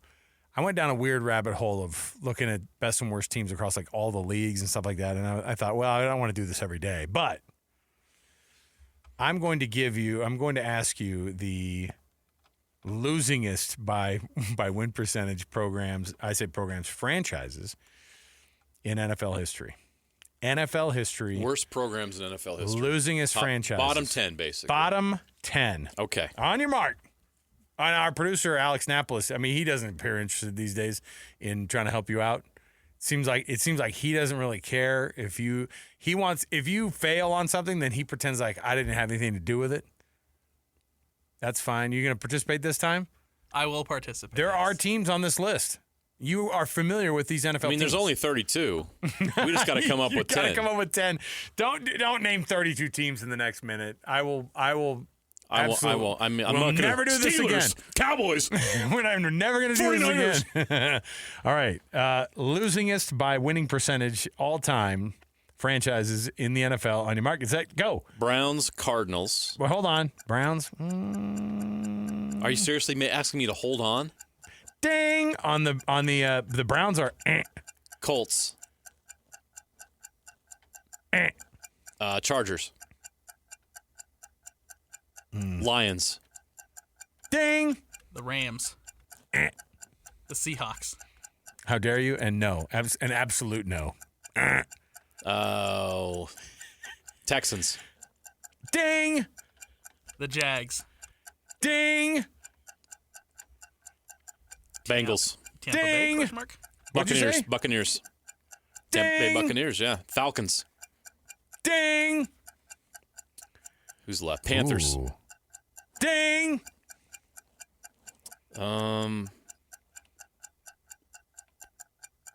Who's left? Other teams? Eagles, Dolphins, Giants, and obviously not. The Tennessee Titans. Titans. Time. Oilers. Tennessee Titans are 1, 2, 3, 4, 5, 6, 7, 8, 9, 10, 11th. Oh. So sorry. So sorry. We didn't get all 10? Did not get all 10. Who'd we miss? I wonder if you got this one. They were their fans, all fans at some point if their teams suck. Oh, the Saints. They wear bags on their heads, yes. The Saints. The Aints are actually number 10. Number 9 are the Detroit Lions. Number 8 are the Cincinnati Bungles. The Carolina Panthers on the list. The Falcons. So far, you've got them all. Los New York Jets. Oh, we forgot the Jets? Yeah, the Jets. So I missed the Jets and the Saints. Number 5. Now, hold on. Did you guys get the Cardinals? Yeah, you said Cardinals. Yeah, that was okay. that was my first one. Okay, so Jets and Saints. I'm going to be honest. Out of the teams that we named on here, I would have not thought those would be the two that you missed. Because the Jets friggin' suck. All right? Yeah, and but the Saints are garbage bags over the head Saints. Come on. The Jets have won a Super Bowl, and I grew up when they were in they the have? 80s. They were good. Yeah. And so my brain's like, they haven't sucked until recently. But you're right. I guess, they're high up on the list. Winning percentage, highest ever. Just a little bonus. Top 10, you ready? Any guesses? On number 1? Very, very top. The very, very top all time. I want to say Steelers. Nope. 49ers. Nope. Okay, you ready? Cowboys? Number 1 are the Baltimore Ravens. Oh. Yes. Number 2 are your Dallas Cowboys. Okay. Number 3, the Green Bay Packers. Number 4, the Kansas City Chiefs, which is wild because they were not good when I was growing up. But that was the only time they weren't good. Right. Yeah, that's true. The Bears, 5. The Dolphins, 6. The Vikings, 7. The Patriots, 8. And the San Francisco 49ers, 9. And the Pittsburgh Steelers, 10. Wildly, the Colts are 11. Winningest. Oh, the Johnny Unitas years were real. Yeah. And then Peyton Manning. Yeah, he did just it. Just like I mentioned, like the Colts were only bad when we were little. Oh, you know what? The Rams are in the dead middle of the entire league there, if you're wondering. So are my Broncos. Yeah, the Broncos are right there. The Broncos are 12, so not too bad. There you go. All right, we'll take the break here. We'll come back. We have more around the corner. When we return, we've got lots of audio to get to. We're also anticipating a BYU guest coming up hopefully sometime in the 5 o'clock hour. We'll keep you posted as soon as practice is in the books and everybody's there. We've got some people. We're going to hook you up, and we've got you. So stay right here with us. More to go. 97.5 EKSL Sports Zone. KZNS AM Salt Lake City and 102.7 KSL FM HD2 Salt Lake City Midvale. This is 97.5, the KSL Sports Zone. Nobody gets you ready for Utah football more than the KSL Sports Zone. Ready? It's a trip to the Rose Bowl for the Utes as they open the season this Saturday at UCLA. Your home for the best coverage of Utah football is right here on 97.5, the KSL Sports Zone. You're locked on to JJ and Alex, presented by G2G Bars on 97.5, the KSL Sports Zone. Grow up, JJ. Grow up. Listen. Hey, some Stones? Nice. I've had Stones at Paranoid by Black Sabbath today. One of my favorite all-time songs. Great tunes. Good stuff, Alex. Yeah. I mean, these are beyond classic. These are beyond oldies now, too. Like, you know how they do the thing where they go, hey, just to let you know, Jurassic Park came out longer ago from right now than when you were listening to that doo-wop music back in the 90s. You know what I mean? Like, when they do that kind of comparison, sometimes you're like, ooh, we're old, man. We now speak of the Stones and Led Zeppelin and Black Sabbath as others talked about Beethoven when we were young. I was just about to And say, Mozart. does it count as classical music now? Oh, for sure. You know what? Hey, if it lets some missionaries out there technically listen to it officially, then I'm all for it. What? It's classical music, President. Hey, that's what we need. Some Figure elders it out. driving around listening to Paranoid by Black Sabbath. That'll get the work done. Oh, my goodness. All right. Our program brought to you by G2G Bars. All natural ingredients and no preservatives make the G2G Bar the perfect protein bar. Give it a shot today. Costco, Holiday Oil, Maverick, Associated Foods, and many other retailers in the refrigerated section. Let's kick off the hours we always do with the cut. Let's get to some sound from down in Provo. We're also anticipating, as practice ends, to be able to get a live conversation with newly minted defensive captain Tanner Wall, who's going to join us on the program in just a little while. But we'll get to some of this sound. But first, we're going to jump in with the cut right here. It's time for the biggest story of the day. This is what made the cut with JJ and Alex on 97.5, the KSL Sports Zone. The cut brought to you by Trajan Wealth, your local trusted financial fiduciaries in retirement. Visit their website, TrajanWealth.com. That's TRAJAN Wealth.com. All right, so Kalani Sitake, a couple things that we weren't able to chat about with what we had heard from the coach. The interesting thing, one of the things that was brought up is what the coach thinks should happen with Bear Bachmeier versus Portland State. I think it's fascinating to see. Fans have their expectations, and Mitch Harper and I, we're prepping for our first episode of this year's First and 12 coming up on KSL News Radio tonight. And that was one of the conversations we had, which was, do you think there's these sort of some undue expectations that are like, oh, Stanford sucks, blow them out. Portland State sucks, you got to score at least 42 points, otherwise you're not even as good as Tarleton. You better cover against Portland State or you suck. Right. So in terms of expectations, what does Kalani want from his brand new true freshman quarterback? Just do what he's been doing all camp. He's done a great job being the leader and connecting with his teammates. But I think he'll be ready, looking at his demeanor and his intelligence and things that he's picking up. He's amped up. He's ready to play. And you can tell that the players are getting really excited for that moment. So I know that he's going to be excited just like the rest of the team for the game on Saturday night. But I just expect him to just do what he does and nothing more. I don't need him to do anything extra. Just be Bear Bachmeier and we'll be fine. Doing a little bit extra, you know what that entails? That's where the interceptions happen, right? Right, forcing things, trying to make it too big of a play, trying to take it, just getting out of the moment. Yep. And it's interesting and it too. Can happen, especially a young player that wants to make a big impression in front of the home crowd. I like this attitude too.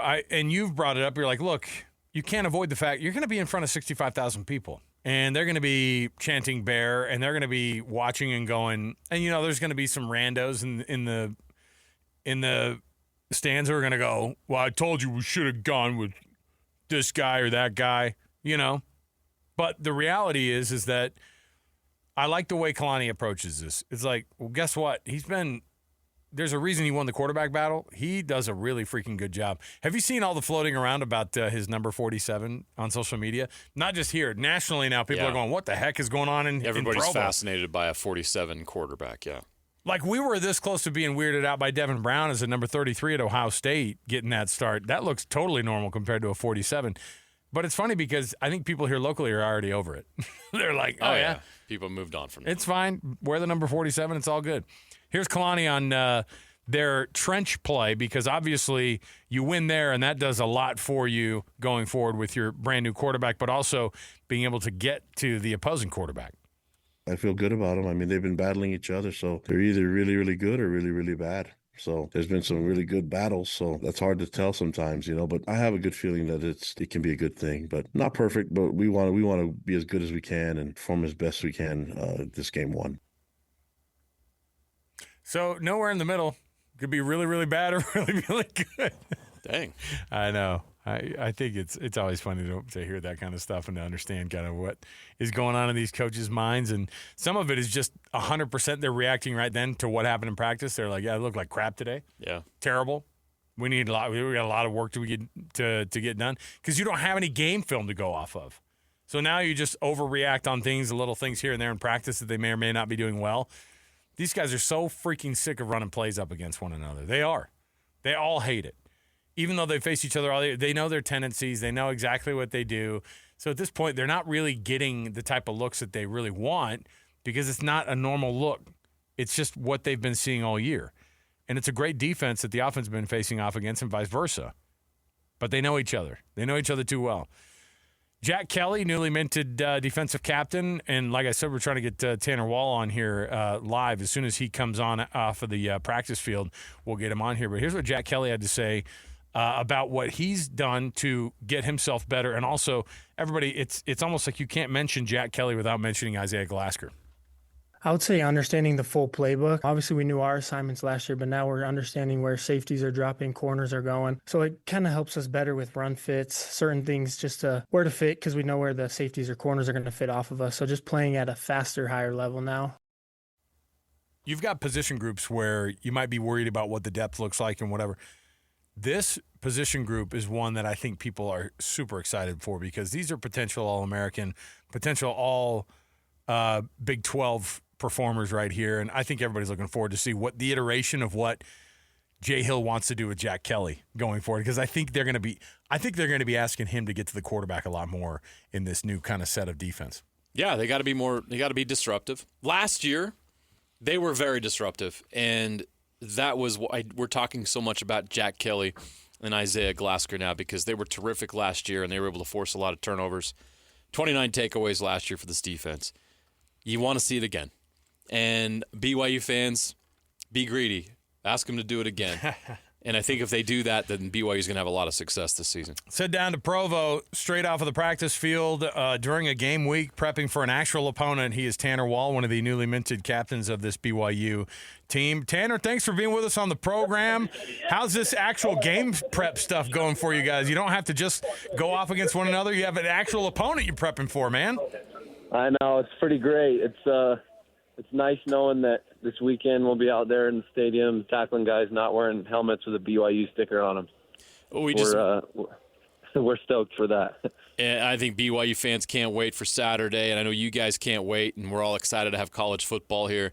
We were just talking about how disruptive the defense was last year, 29 takeaways, and it's probably too much pressure to ask you guys to have that kind of production again, but I'm sure that's the goal. What do you see from this team right now as far as playmaking, the ability to be disruptive that has you excited about what's to come?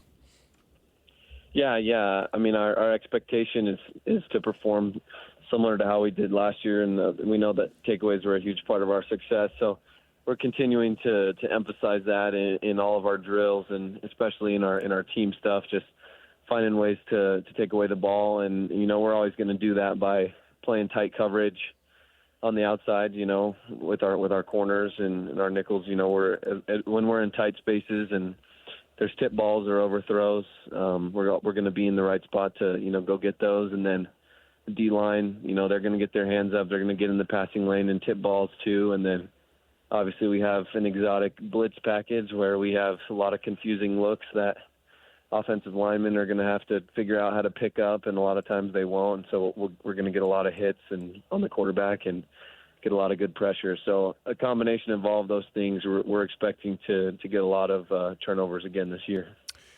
What do the coaches ask of you guys as leaders? It's one thing to go in there and people go, "Oh, they're leaders on the field and off the field." It's nice to kind of say those things, but when you have that C on the jersey, what are they asking of you guys? Really what's expected of us in a player-run program is, to be the guys holding the standard and holding our teammates accountable when things aren't looking how they're supposed to, right? We're the ones who got to not only get on the ones and, the guys that we're out there with if their fits aren't right or if they're not making the right checks, but also to get on the scouts to give us good looks and, just make sure that across the board we are, playing and practicing with the level of focus and intensity that we need to prepare us. And, the coaches, continually harp on the fact that they don't want to have to be the ones to always do that, and that we should, be able to speak first and make sure that we're a player-run program. You're uniquely qualified to speak about the emergence of Bear Bachmeier as BYU starting quarterback because you've had to go out there and try to defend him in practice every day. What have you noticed about his development and his emergence? What did he do to win the job in your eyes? I think the thing with Bear that makes him unique, especially as young as he is he just has great poise. Like, I've never seen him in a situation where he looks panicked or, where he, looks like he doesn't know what to do. He trusts, first of all, his playmaking ability and his instincts. If a look comes where he's not anticipating that, he's still able to, ad lib and make plays with his legs or, extend plays outside the pocket. But also I think he's done a great job just kind of commanding the offense. He's learned it very quickly. He makes his throws on time, which I think is a huge thing. And he's a very accurate thrower too. So he's shown some great things, being as young as he is, learning the offense very quickly, and being able to just be out there and march the ball down the field and command the offense as a leader, even being a true freshman straight out of high school. I mean, you're not a pass rusher, but I mean, sometimes it gets dialed up and you like to get in the backfield maybe and create some havoc. But that's one of the emphasis. That's one of the points of emphasis that I think that Jay Hill in this offseason has told this defense, like, hey, we got to disrupt this quarterback. When you see some of the changes that have happened, and you talked about the exotic kind of blitz packages that they put together, do you see this team getting a lot more sacks and getting to the quarterback a lot more this year? I do, yeah. I think, we have some great coaching on our end as well that's, I think, really kind of ramped up over this last off season, just focusing on getting to the quarterback. Obviously, last year, that was one of the categories that we definitely could have improved upon. Even as good as we were, we could have had more sacks and TFLs.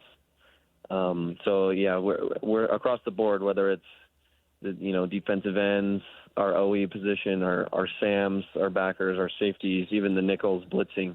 We work that stuff in our technique and getting to the quarterback. So I think across the board we'll be more prepared to, when we have those opportunities, take advantage of them. This is one of the deepest defensive backfields I've seen at BYU in my time covering the Cougars. You're definitely a part of that. How fierce was the competition at safety? So many great players in there. It was probably tough for the coaches to just go with two starters and a nickel. Yeah, no, obviously Coach Hill loves competition across all the position groups. Being in that safety room with him, it was, a competition that went on throughout the entire off season and through spring ball and through the way that we trained in the summer and, continued into camp. And Coach Hill continually harps on the fact that the guys that he's going to put out there are the ones who know what to do all the time, right? They're not going to, blow their assignment and make mistakes, but they're also the guys who are playmakers and are around the ball. And so just based on the way that, the things unfolded and who made plays during camp, that the depth chart kind of reflected that. But, yeah, as you mentioned, we've got a lot of great experienced players in that room and guys who are going to impact games for us this year. Tanner, as you've been in this program for quite some time now, how has this defense, not just overall since you've been there, but obviously during the time that you've been with Coach Hill, what have you seen? Because, they have their own scheme, and it's been there for a long time, and Coach Satake always talks about how we all know this scheme, but how much has it changed even, or how much have you seen them kind of be open to changes here and there as college football adjusts to the level of athleticism that just seems to get so good every year? Yeah, no, that's one of the things I love most about this coaching staff. We have so many veteran, experienced guys who have coached in so many different places. Obviously, Coach Hill, Coach Kalani. We've got, Coach Anderson on the staff, Coach Boha, Coach Chad as well. And so just the level of football knowledge and experience across different conferences and different skill sets on different defenses, we've been able to really kind of evolve that playbook and kind of shape it to the personnel that we have. And that's one of the things compared to other schools, I think, that makes us unique is just how many calls we practice and prepare for in camp. And obviously going into game weeks, we'll shave down the call sheet quite a bit so we can focus in and really know what to expect to run. But, we, as you mentioned, we have really kind of tweaked it to be our own special thing and the way that we run it based on the personnel that we have. And I think we're just going to continue to get better at that and have calls that really put our personnel and the guys that we have in the best positions to make plays. Tanner, we appreciate you taking some time here after practice. Good luck the rest of the week. Stay healthy this week, and we're looking forward to you guys facing off against Portland State this weekend, man. Good luck. Thank you so much. Thanks, Tanner. Tanner. Tanner Wall. He's one of those smart guys. You have to be at that position. Hangs out in the Tanner building a lot, Tanner Wall. He's a business guy. I think he's already. That's a good place to be. I think he's getting his MBA, or might even already have it. Oh, I think he started it up next year. Good for you, I think Tanner. he started it up last year. You're set for an MBA from BYU is a really solid start. He also had offers at Harvard, Yale, Princeton. Really? Yeah. Oh, no big deal. Not at all. What's Smart guy. But what's crazy is he goes, you know what, I'm going to go out there, and because he wasn't highly touted out of high school coming to BYU. Right. He was looked at as a guy who, he could maybe contribute at some point, but that's a guy who's made himself, man. He picked. By the way, he picked off Sam Leavitt last year. Mm-hmm. He had 3 picks. What's crazy about this team was they had 22 interceptions, 24 interceptions, something along those lines. I believe it's 22. Yeah. But there were like 4 guys who had 3. Right. You know, like they that was the team leading interceptions were Tanner Wall with 3. I think they had a couple other guys with 3. They mix it up, man. They get it's an athletic group, and so if you're looking forward to a Jay Hill defense, like Tanner Wall embodies what is kind of a Jay Hill defense. He's just an absolute ball hawk. He's smart as it gets, and he knows every call out on the field, and he sees everything in film and study, and so looking forward to it this weekend. We appreciate BYU giving us Tanner Wall there at the end of practice. I don't know if the defense, it does its own thing. I mean, he talked about the player-run program. I think they take it so seriously now. That's got to be one of the things. Kalani's going into year 10. You can get into a program and just say, I'm going to be an absolute dictator, right? I was looking at Rich Rodriguez at West Virginia. I don't know if he's a dictator necessarily, but he doesn't allow his guys to have TikTok or like other social media platforms, things like that. And you kind of go, really? What are you doing? Yeah. Like, why don't you let these guys figure out the best way that they can operate on the team? Now, if TikTok's getting in the way, why don't you let these adults say, hey, maybe we get off TikTok? I say these adults, I mean, that's why you have a leadership group. That's why you have captains who go, you guys, this can't happen anymore, right? Yeah. And then Kalani just looks at his captains and goes, you guys talk to him. Like, that's something that's an important deal. I remember I was a captain on our team my senior year in football in high school, and I remember our coaches would just be like, they would say stuff to us, and they'd be like, all right, well, we're leaving. Captains, you guys can talk to the team here. And I remember thinking, well, that's kind of crazy. What are we supposed to say to them? 17 years old, get in there. That's very different. We're talking about adults who are running adults. They're going to be running companies at some point. Some of them are going to go to the next level, but the majority of them are not. And so when they ask these guys to be leaders, it's a pretty cool thing to watch these guys go through it. But Tanner Wall is as sharp as they come. Appreciate BYU giving us a couple minutes with him. Let's take a break. We'll come back. We've got more to go. We do have our NFL Blitz around the corner you don't want to miss. And I'm just going to mention it again because we're going to be out there. It's our college football roundtable live at Kenny J's Barbecue in the District in South Jordan tomorrow. We're going to get you ready for the start of college football season. All the hosts across the show are going to make an appearance, or all the hosts across the station are going to make an appearance at this thing. Why wouldn't you? It's phenomenal barbecue. And we're finally going to get JJ into Kenny J's and trying some of that those ribs and that brisket, man. It's going to be phenomenal. I can't wait. I'm excited. Oh, it's going to be good. We can do that on the just don't Fat Loss, right? Keep the calories down. Just don't overdo it. You can sample everything. Just don't go crazy. Don't make how much self-restraint will we have tomorrow? Look, you cannot make when the finest of the fine meats are laid before us.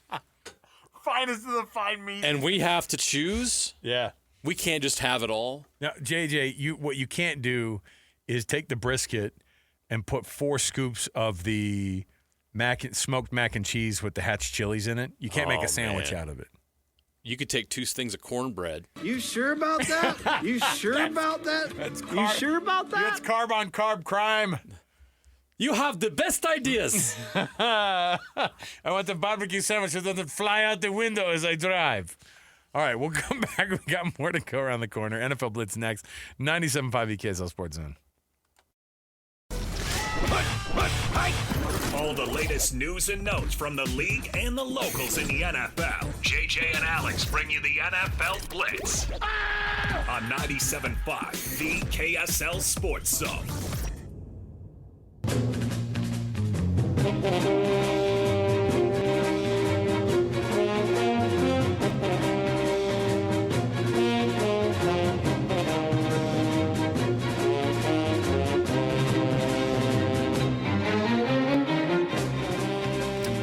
Welcome back, everybody. JJ and Alex, 97.5 EKSL Sports Zone.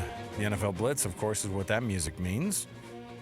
So let's talk a little bit about it. Oh, some shifting around and some stuff. Hey, did you see some of the things that are going on? Some of these quarterbacks that are losing their job. My guy, Tommy Cutlets, was cut last night. Hey. Does that mean he's dead? Swimming with the fishes. No, he's not. He's not Okay. dead. Well, here's my question though: can he play for another franchise? It's not like in the New York. Like, I don't think so. It's got to be like a. It's got to be in Jersey. Well, it's got to be like a. Yeah, the Jets would work. The Giants Buffalo's would work. too far away. Buffalo Maybe Philly. Seems weird. I think Philly might work. Obviously, New England, you could kind of get away with that He accent can play too. in Philly. I think the Eagles should sign him. Oh, do they have an opportunity? No. But Okay. Oh yeah, McKee's the guy. The least Philly guy on that roster. By far. You know what though? He's a listen. There's a reason he was such a highly touted quarterback. As soon as he got drafted, what was it, 7th round? He goes there and like immediately the coaches are like, "This is an NFL guy." He shouldn't have gone to Stanford. Said everybody all the time. Last night I wasn't even home yet. And we're already texting with one another in our group with you and our producer, and we're like, "Oh boy, the Browns did it." What did they do? Well, all they did was cut their second best quarterback, definitely their second best quarterback, Kenny Pickett. Now they got a draft pick in return. Yeah, they traded him to the Raiders. You know what though? Lloyd's got to be thrilled. Is that an auto QB2 for them? Kenny Pickett? Geno Smith, Kenny Pickett. I don't hate that combo. Yeah. But by the way, way better situation for him. And now you have here's the graphic I saw last night, and I was like, oh my gosh, this franchise cannot get out of its own freaking way. They showed the 3 quarterbacks in the quarterback room. So you just picture their headshots, like their NFL headshots, right? Joe Flacco, like that. He's 40-something. He's old enough to be their dad. And it says on the thing, it said 19th NFL season. And then it said Dylan Gabriel, first season. Shedeur Sanders, first season. You got Joe Flacco going his 19th year. And then you got these 2 guys who are like, I'd love the opportunity to throw a pass to you. Like, I don't know what's going on with that. I guess they got a draft pick out of it, so I can't say anything. They wouldn't have gotten that out of Dylan Gabriel or Shedeur Sanders, so they had to trade Kenny Pickett. He has small hands. Oh, that smells like cabbage. You think that's still following him around? Oh yeah. They're all, we call you. They'll never let it go. No, they're like, he's like, my hands are not that small. Well, everyone was like, do you remember when they did that? Yeah, in the combine? there's a combine. Ooh, show me your hands, kid. Oh, no. It was like worse than getting 0 on the Rorschach test. 9 1/4? Yeah, whatever the intelligence test. Yeah, what is that? It's not the Rorschach. There's a name for it. I don't even remember. Hey, producer Alex, tell me what the name of that quarterback quiz is. The NFL Combine. All the players take it. And I know. Oh, yeah, that's right. How dumb are you? I'm so Let's mad find that out. I can't remember it off the top of my head. I just remember it was, gosh darn it, NFL Combine test. Wonderlic. Oh, yeah, the Wunderlich. Oh, yeah. 50 questions. They have 12 minutes to answer them. And it's always like, oh, who got a high Wunderlich score? It's like, oh, man. Ryan Fitzpatrick off the charts. You're like, great. He played for 19 teams. Who had a low one? And it's always like, I don't know. I mean, I think they've gone away from it. I think they've gone away from the football IQ test. Because the reality is you get guys on the field and then they go, oh, this is a different situation. You know how it is. Ask Stanford, do you have to be smart to play football? Obviously, it doesn't help. So I have the record right here. Oh, the record. The record for the Wonderlic test. Is it Ryan Fitzpatrick? Not even close. Really? No. Cincinnati Bengals punter and wide receiver. Yes, that long ago, he was both a punter and a wide receiver. Pat McAnally had a perfect score of 50 on the Wonderlic. The only guy's claim to fame, and it's the only time we've ever heard of him. You can't tell us you didn't learn something today on JJ and Alex. Yeah! We taught you something. There's one. There's a quiz for your buddies. Okay. I don't know. Pat McAnally. Yeah, then not the person I would have thought. No, I wouldn't have been my guess either. Yeah. I'm trying to think who lowest. You ready? Lowest ever. Gosh. Oh, Frank Gore. Yeah, all that turned into was 16,000 rushing yards in his career. Eventually a Hall of Famer. Okay. Great job. You did it. Yeah. Oh, Ryan Fitzpatrick has the third highest score ever. I knew he was on the list somewhere. The lowest official Wonderlic score in NFL history is a 4, achieved by Morris Claiborne and Darren Davis. Vince Young had a 6. Remember when you were taking those tests and they were like this? The school standardized test, and they're like, hey, kids, eat a big breakfast tomorrow. Don't make us look bad. Yeah. When you wake up tomorrow, I need you to make a couple of Egg McMuffins for yourself because we got to get you passing these standardized tests. Yes. I was like, that is not going to help you at the end. Oh, my goodness. Let me see here. Next up on the NFL Blitz here. The Seahawks have released Marquez Valdez-Scantling. I'm surprised they even picked him up. Britton Covey got waived today. Oh, my goodness. For real? Yeah. Dang it. Hopefully he catches on with someone else soon. Well, you have enough experience, and just the returner, punt returner just alone, the returner stuff, I think would really speak to some teams. Let me see here. Yeah, look, they had to have their list. They had to have their rosters down today. Yeah, today's cut day. A lot of local guys got cut. I don't have time to list them all. Well, the best cut that I saw today was DiNucci. What was his name? Ben DiNucci? Ben DiNucci. Yeah. Who tweeted out immediately a picture of him at the airport bar with a beer, and he said, nothing better than I just got cut by my 7th team NFL in the NFL beer. That's funny. He's like, you really would not understand. It made me think, he might be the only guy. Would you rather get cut by 7 teams in the NFL or just get cut the one time? 7. Be out of the league. You want that the 7? That means you're sticking around getting paychecks. Yeah, I'm a gear guy. Me? I'm a gear guy too. So I'm all. You have no pride at that point. Look, I'm not going to be an all-pro. I might as well bounce around a little bit, get some checks. Hey, Jensen, bring your playbook, and you're like, and you just start grabbing stuff out of the locker room. I just start walking out of there. I'm all, these are nice dry fit shorts. Yeah, exactly. I'm a free gear, baby.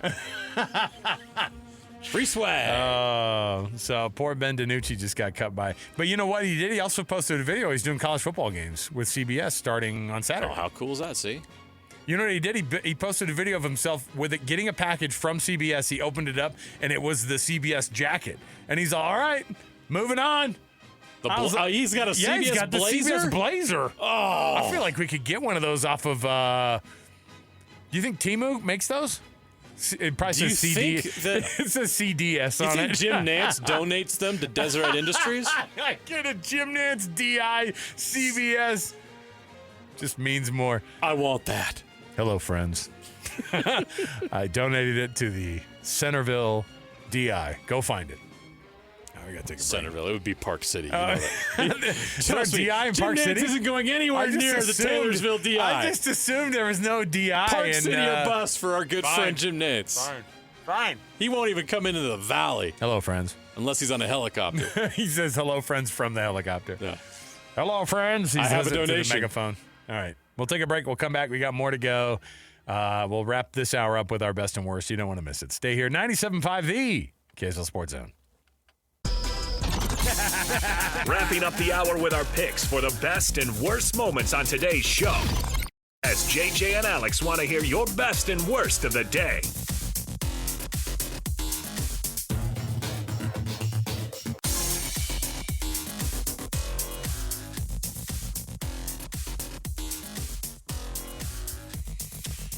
Welcome on in, everybody. 97.5 The KSL Sports Zone. Final segment of this hour.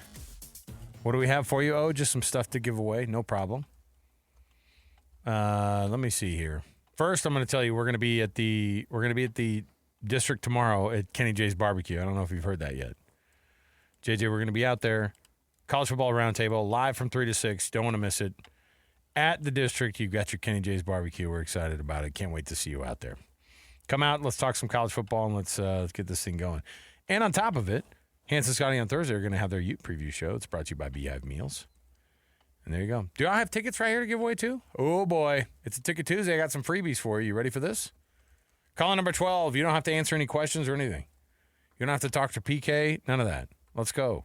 Call number 12, 801-575-ZONE. That's 801-575-ZONE, 801-575-9663. And you get a family 4-pack of tickets to go see the Bees out at their new stadium in South Jordan. So go check it out, 801-575-ZONE. Call number 12 right now. Best and worst goes like this.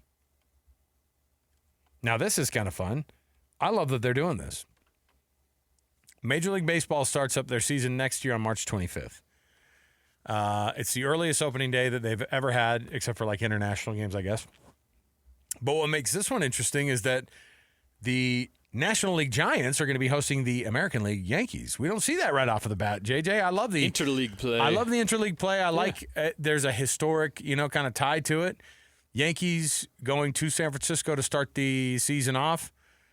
I like this one. I've always been a big fan of interleague play and like big name teams that are historic, because you don't get to see the Yankees and the Giants typically unless they have interleague schedules or they're playing one another in the World Series. Right. And so that's... Which is obviously, maybe it happened way back in the day, maybe when they were the New York Giants, but I don't remember. Well, they both have had recent success, but yeah, they've avoided each other during that recent success, so you're right.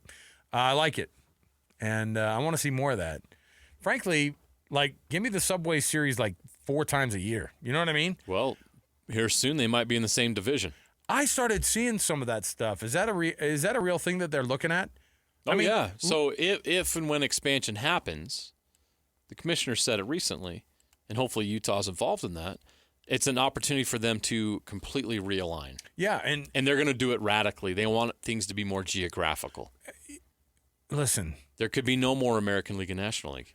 If the Phillies, the Red Sox, the Yankees, the Mets are all in the same division. Doesn't that make sense? And it's phenomenal baseball. And I get it. It'd be hard you want to see all those teams in the playoffs, or at least, possibly making the playoffs. But one of the weirdest things in the world is being and your Tampa Bay Rays. Right. On top of that. And we always went, okay, all right. Makes no sense, right? It doesn't.